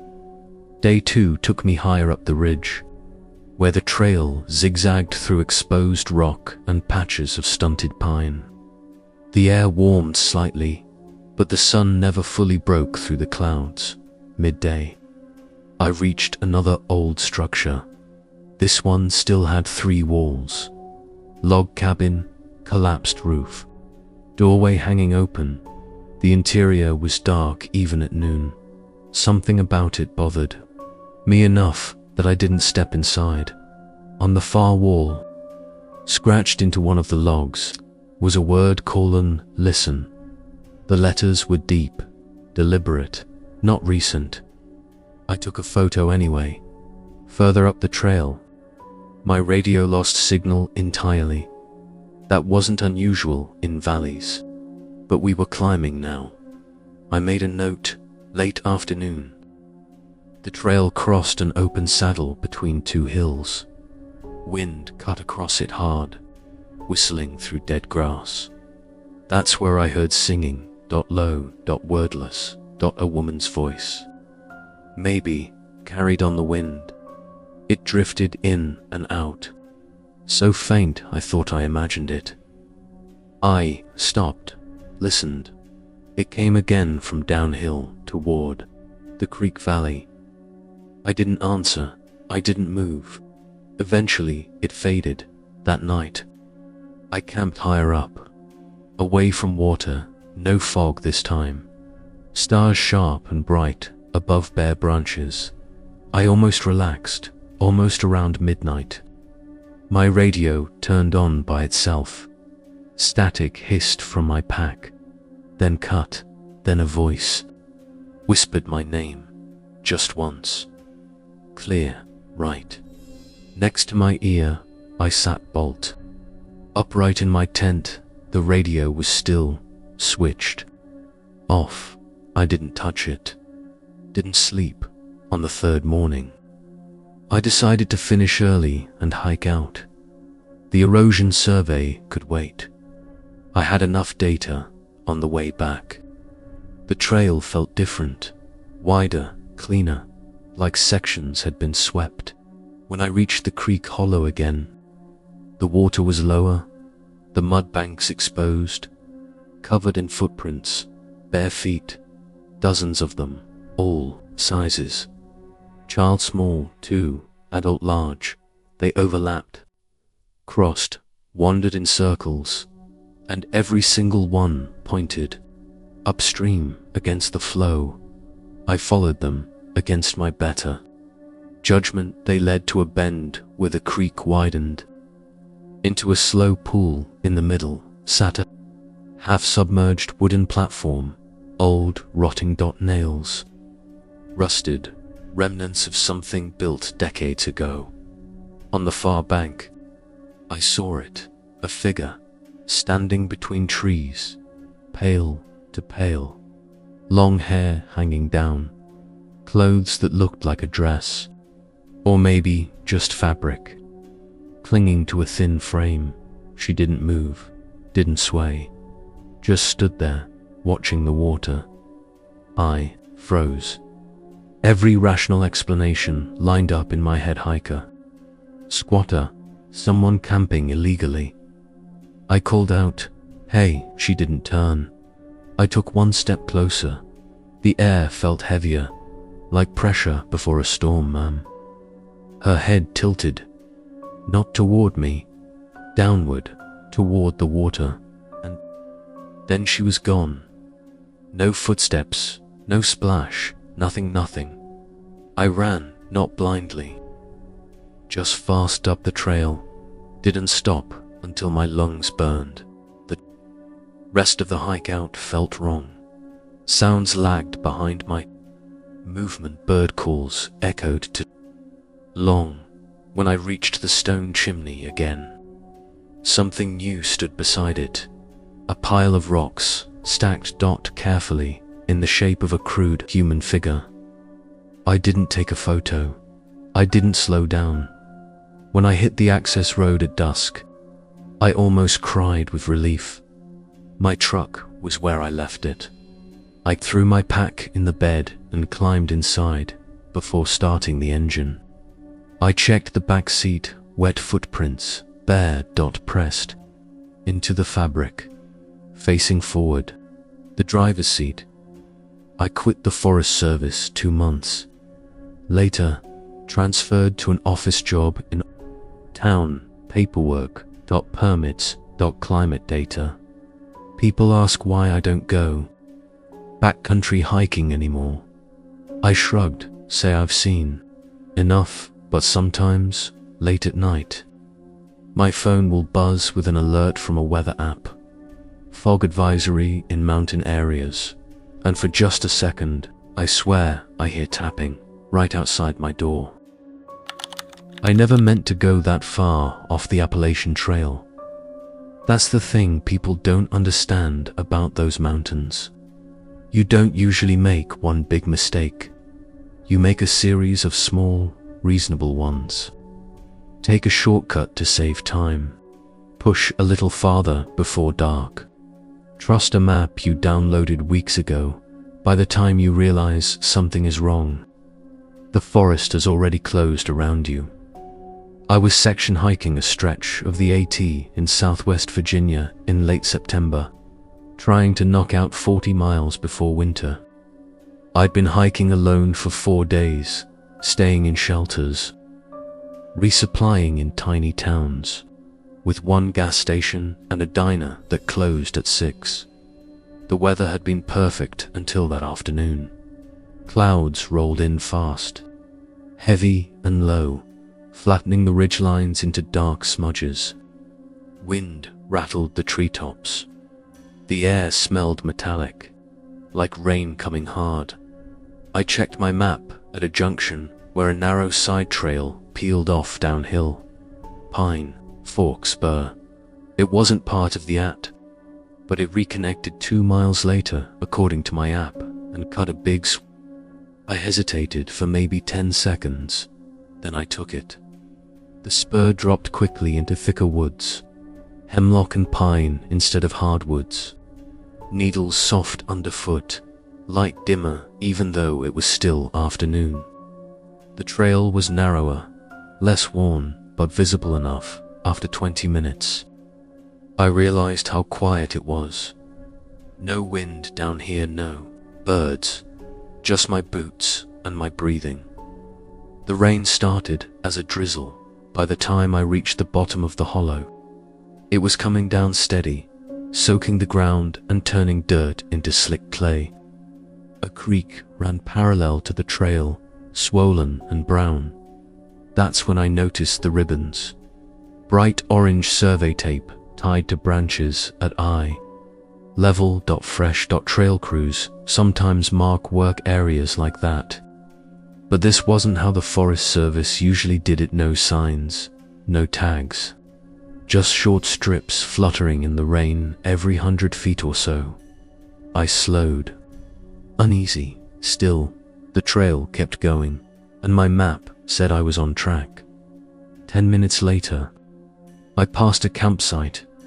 No tent, just flattened grass, a ring of stones, and blackened ash smeared directly into the soil instead of a proper fire pit and footprints. A lot of them, they circled the site in overlapping loops, the rain already blurring the edges. Barefoot, that stopped me, cold. Not sandal prints, bare feet, toes and arches pressed into mud, adult dash-sized, and more than one set. I stood there longer than I should have. Rain dripping off my hood, listening. Nothing.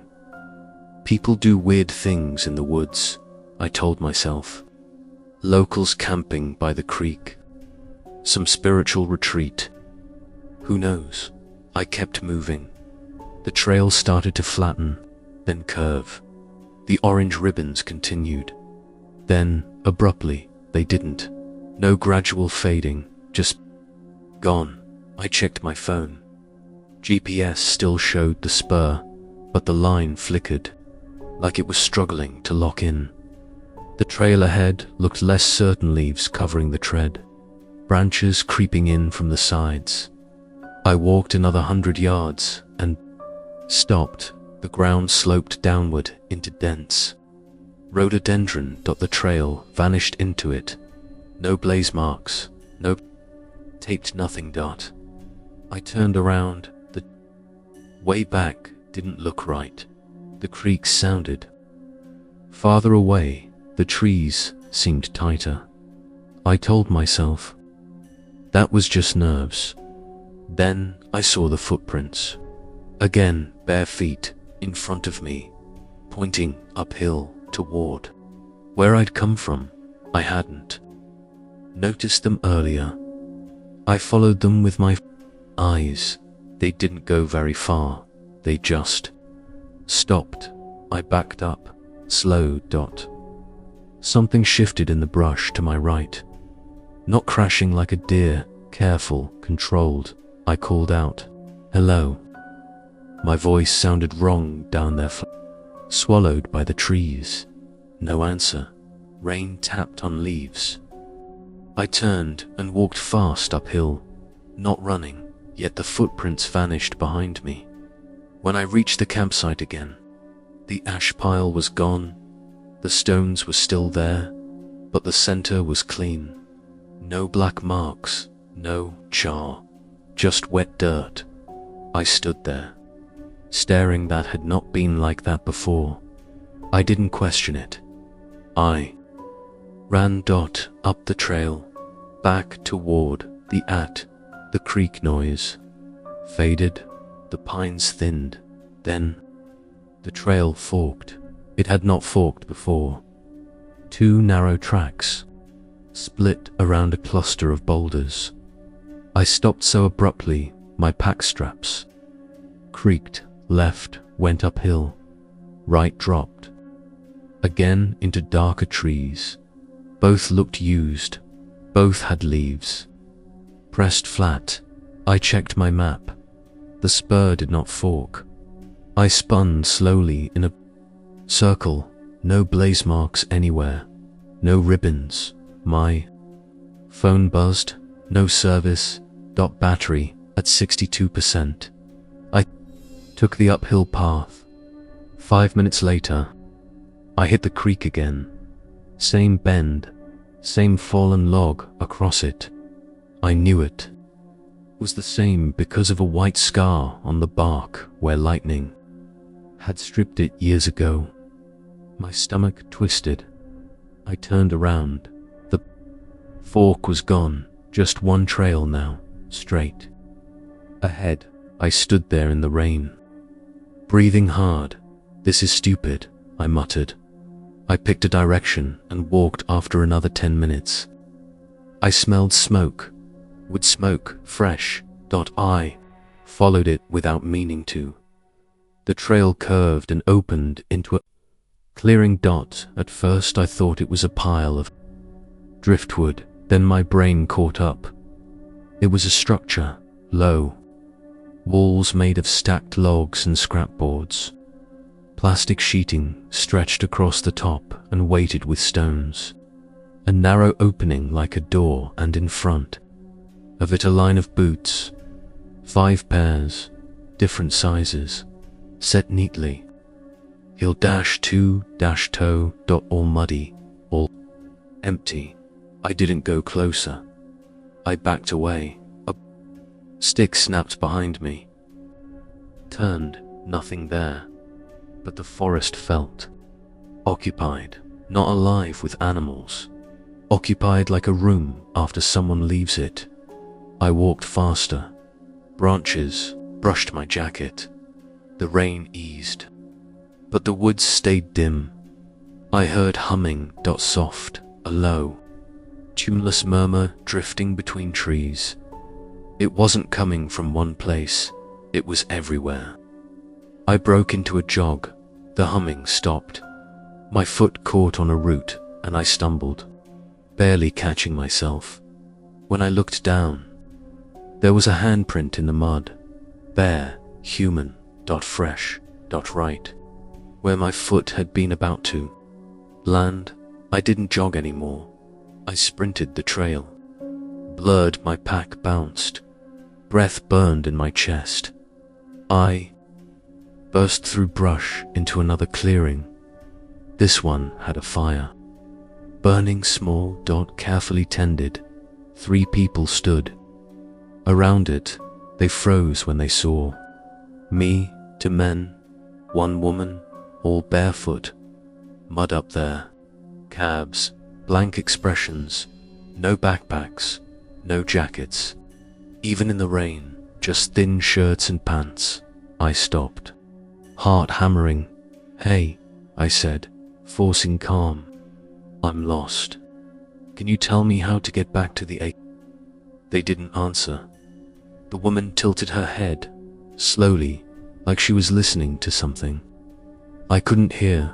One of the men smiled. "It was too wide, too slow," he said. "You shouldn't be here." Something about the way he said it rehearsed made my stomach lurch. "I took a spur trail," I said. "Pine Fork. I just need the way back." They looked at each other. The other man said, "You went the wrong way. I figured that out. You can't go back that way," the woman said. "Why not?" She looked past me into the trees. "It isn't open." That was when I noticed what hung from the branches above them. Strips of cloth, flannel, tee, shirts, socks, all tied with orange tape. The same tape I'd been following. My throat went dry. "Think I'll just keep moving," I said. The smiling man took 1 step toward me. I turned and ran. Heard them behind me. Not shouting, not crashing through brush, running lightly, bare feet slapping wet ground, keeping pace. The trail dipped. I slid, caught myself on a sapling, tore skin on bark. The forest blurred into dark streaks. I burst out onto gravel. A road, Forest Service. Maybe I didn't stop to think. I sprinted downhill. Headlights flared ahead. A pickup truck parked crooked on the shoulder. I ran toward it, waving my arms that the engine wasn't running. No one inside. But the driver's door was open. I didn't care. I slammed it shut, locked it, and crouched inside, shaking. Through the windshield, I watched the tree line. Nothing came out. Rain ticked on the hood. Minutes passed. Then something stepped into the road just at the edge of the headlights. Bare feet, mud, coated legs, no shirt. I ducked down. Another shape appeared, then another. They didn't come closer, just stood there, watching the truck, waiting. I didn't sleep at first light. They were gone. I drove, didn't stop until I hit pavement and a gas station with people inside. When I told the clerk where I'd come from, he frowned. There ain't a Pine Fork spur anywhere near here. It was on my map. He shook his head. Not around these parts. I finished the section hike in the opposite direction. Never took another shortcut. And I never, ever follow orange tape in the woods unless I know exactly who put it there. Because sometimes it isn't marking a trail. Sometimes it's marking you. I didn't grow up in the Appalachians, but I thought I understood them. I'd moved to eastern Kentucky in my late 20s for a job installing fiber optic lines for rural internet providers. It paid well because the work was days trenching through rocky soil, driving narrow mountain roads in battered trucks, staying in cheap motels where the heater rattled all night. After 2 years, the mountains stopped feeling intimidating. They just felt normal. Forest everywhere, creek crossings, fog that rolled in without warning, people who waved from porches and minded their business. So when my supervisor asked if I could handle a solo service call up near the Virginia border, I didn't hesitate. One customer, remote ridge, signal dropouts after a storm. Quick inspection, maybe a splice repair, and back before dark. That's what I told myself. The address wasn't really an address, just a set of GPS coordinates and a handwritten note. Asterisk access from Slate Branch RD, second logging spur on left. Asterisk, I left town just after noon in a company pickup loaded with cable reels and tools. The paved highway narrowed into 2-lane blacktop, then into patched asphalt that twisted through steep hollows. Trees rose on both sides like walls, bare branches scratching grey sky. By the time I turned onto Slate Branch Road, clouds had rolled low over the ridge line. Not storm clouds, just that thick Appalachian overcast that makes everything dim even in the middle of the day. Slate Branch barely deserved to be called a road. Cracked pavement, grass growing through seams, no centerline.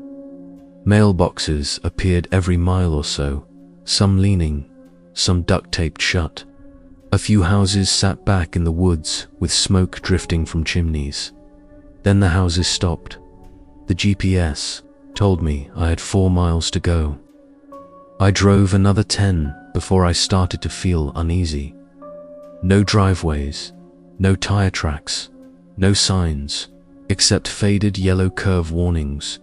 The forest thickened, rhododendron choking the understory so dense you couldn't see more than a few feet off the shoulder.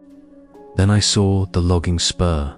It wasn't marked, just a wide dirt track cutting off left, 2 ruts leading uphill between trees. My GPS arrow pulsed right over it. I hesitated.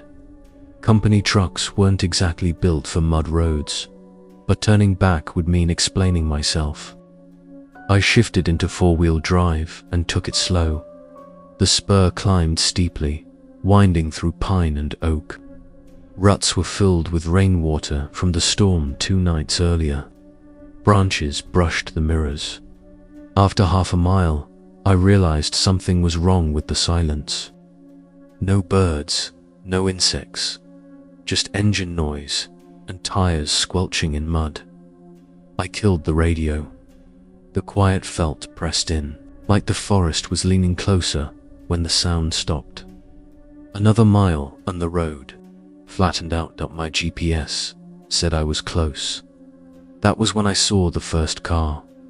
An old sedan sat off to the side, half sunk into leaves. Windows fogged with grime, no plates. I slowed, staring. It didn't look wrecked, just abandoned. I told myself someone hauled it up here years ago and left it still. I didn't like how deep into the woods it was. The spur narrowed again, and then my phone lost signal. Not surprising, what surprised me was the GPS lagging map, freezing for a second, then jumping forward. A few minutes later, I passed another vehicle. Pickup truck this time, newer driver's door open. I stopped, got out. Cold air hit my face, smelling like wet bark and rot. "Hello," I called. No answer. The cab was empty. Keys gone. No tools inside. Just mud tracked across the floorboard. I didn't linger back in the truck. Heart beating a little faster than it should have been. Another quarter mile and the spur ended in a clearing. One small house stood there, if you could call it a house. Single story, sagging porch, boards grey with age, windows dark. Satellite dish tilted sideways like it had been bent on purpose. A cable line ran from a pole to the side of the structure. My job? I parked and grabbed my bag. The woods ringed the clearing tightly. No neighbors, no road continuing past the house. Just forest. I knocked, waited, knocked. Again, nothing. The front door was closed, but not locked. That bothered me more than it should have. Internet company? I called. No reply. I stepped onto the porch. The boards creaked under my boots. I peered through a window. Empty living room. Couch tipped on its side. Papers scattered on the floor like someone dumped a file cabinet. I backed up, walked around the side of the house. The cable line disappeared into brush behind it. I followed behind the house. The clearing gave way to a steep drop into a ravine. The cable ran down a pole line into trees. I crouched to check the junction box. The lid hung open. Wires torn loose. Not from a storm cut clean that made my stomach tighten. Storm damage looks messy. This was deliberate. I straightened. That's when I heard footsteps. Behind me. I turned. Nobody there, just trees and the side of the house. "Hello?" I called again, silenced. I chalked it up to nerves. Went back toward the porch, halfway across the yard. I saw footprints in the soft mud near the edge of the clearing, bare feet. Adult dash, sized, several sets, leading away from the house and into the woods. I stared at them longer than I should have. People walk barefoot sometimes, sure, but not usually in cold mud. Miles from anywhere. I took a picture with my phone. No signal, didn't matter. I decided to leave. Call my supervisor once I had reception. I climbed back into the truck and turned the key. The engine didn't start. Clicked once, then nothing. I tried again, dead. I checked the dash. Battery light glowed weakly. That made no sense. I'd just driven up here. I popped the hood. Battery cables hung loose, disconnected. Someone had unscrewed them. My mouth went dry. I didn't yell, didn't move fast, just stood there listening. Wind whispered through treetops. That was it. No birds, no insects, no distant highway noise. Just wind and then a low hum. So faint I thought it was my ears ringing. It drifted through the trees behind the house. Not mechanical, human, a tuneless humming, slow and steady. I backed away from the truck, toward the porch. The humming stopped. I froze, waited, nothing. Then a voice. Soft, close. Don't. I spun. No one stood there. The woods looked the same as before. My skin prickled. I grabbed my bag and started walking down the spur road. Didn't run, didn't want to panic after a minute. I glanced back. The house was gone. Not hidden by trees. Gone. The clearing ended in forest. No porch, no pole, just trunks and brush. I stopped so hard my boots slid. I turned in a slow circle. The road behind me still existed. Mud ruts, trees, but the clearing where I'd parked was just woods. I walked back 10 steps, 20. Nothing but undergrowth. My truck wasn't there. I felt dizzy, like I'd stood up too fast. This is a joke, I muttered. No answer. I walked faster, then jogged. The spur curved. I followed it until my lungs burned. Then I saw the sedan again, same rusted one from earlier, sitting half in leaves in the same position. I stared. I had driven past it only once. I hadn't turned around. My chest tightened. I ran. The road dipped and climbed. Trees blurring. After 5 minutes, I hit the pickup truck. Door open, same as before. I stopped, slowly, approached inside mud on the floor. No keys, same. I backed away, heart hammering behind me. Something cracked. A twig. I turned. Nothing but the forest felt. Occupied like eyes just behind every trunk. I kept walking fast. The humming came back. Not from one direction, from everywhere. Low, almost. Comforting, I slapped my hands over my ears. Didn't help it. Vibrated through the air. Then I heard footsteps, bare dot, slapping wet dirt behind me. Keeping pace. I didn't look. I ran. The road narrowed. Branches clawed at my jacket. I burst into the clearing again. The house stood there, truck, parked just like before. I skidded to a stop, stared.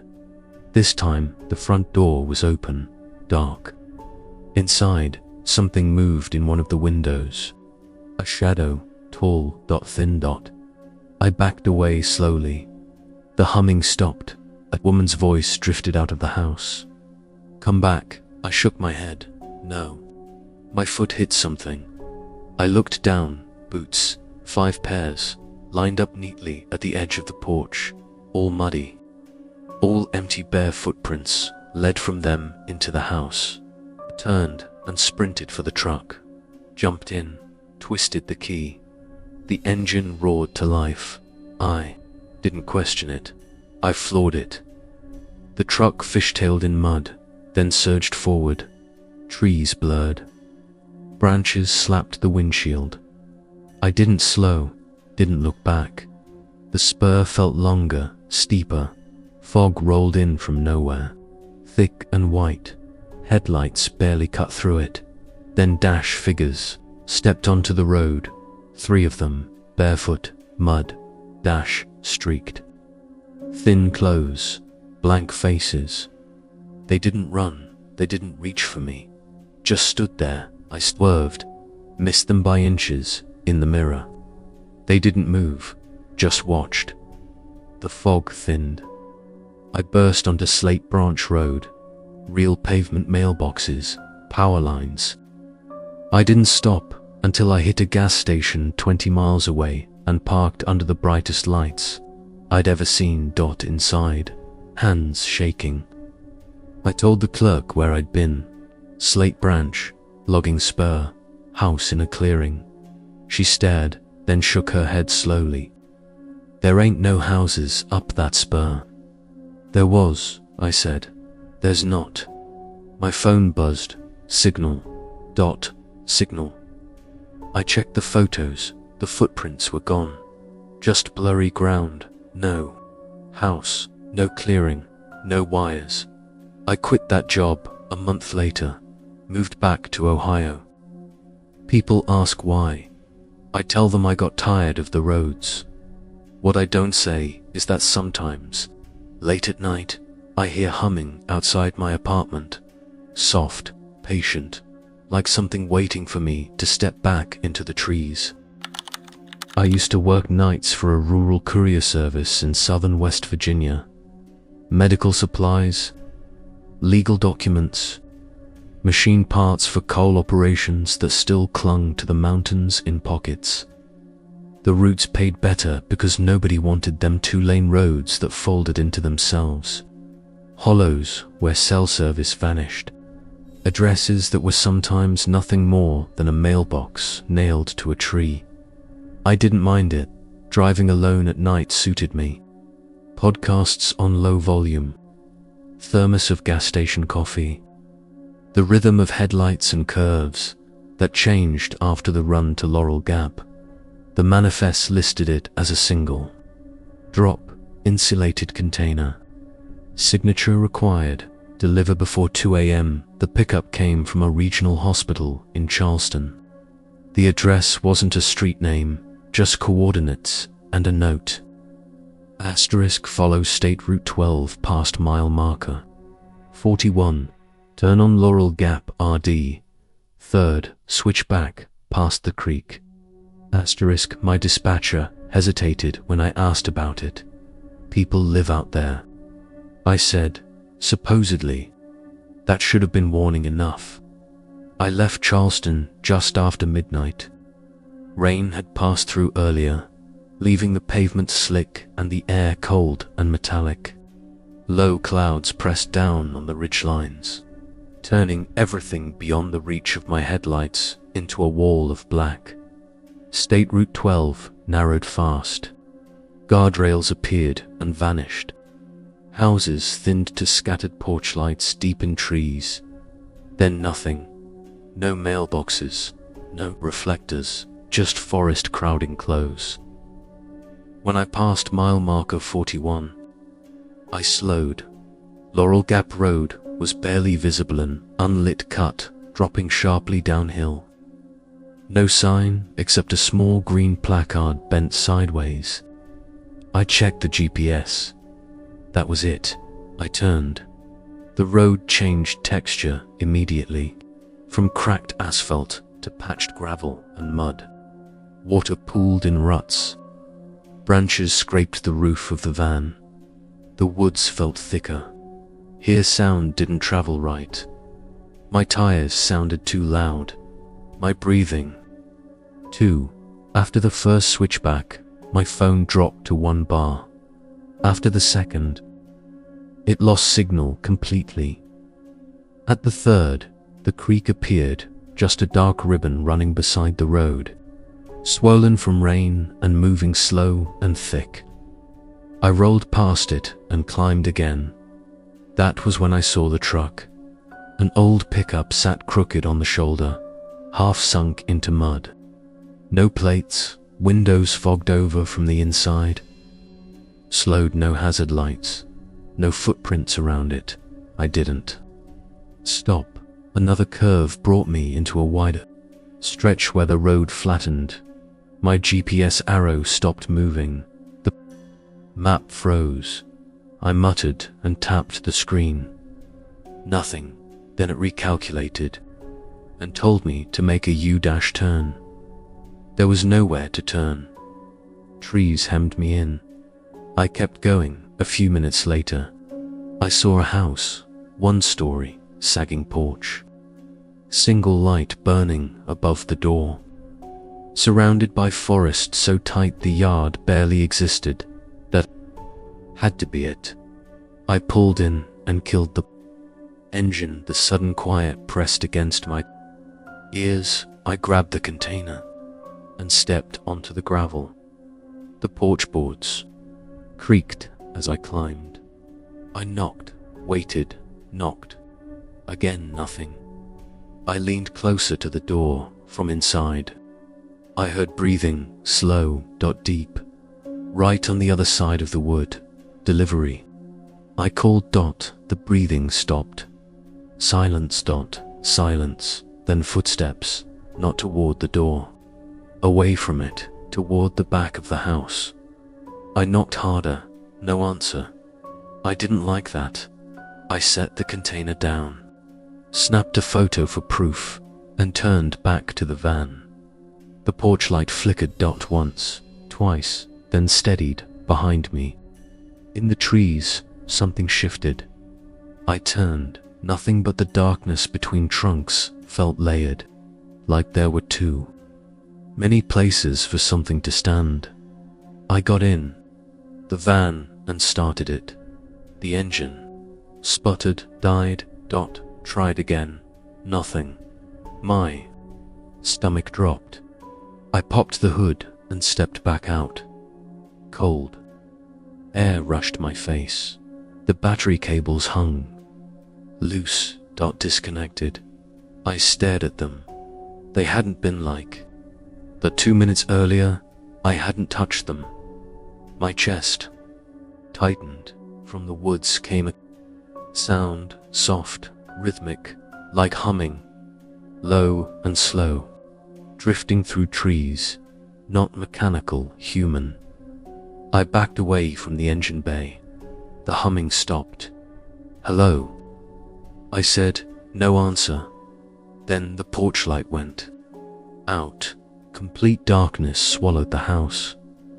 I slammed the hood and jogged back into the van, locked the doors, sat there breathing hard. The woods stayed silent to silent. I waited 30 seconds, a minute, then the passenger door handle twitched once, twice, once, twice. I froze, didn't move, didn't breathe. The handle stopped. Something brushed the side of the van, slow, dragging fingers along metal. I squeezed my eyes shut when it stopped. I counted to 10 and hit the headlights.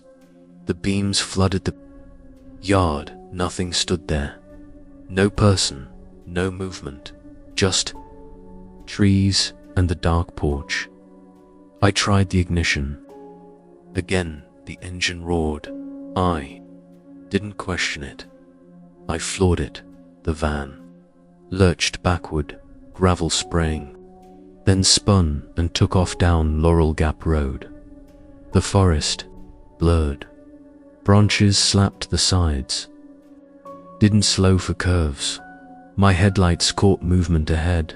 Figures stood in the road. 3 of them, barefoot, thin, clothes soaked dark with rain. They didn't flinch, didn't raise their arms, just stood there.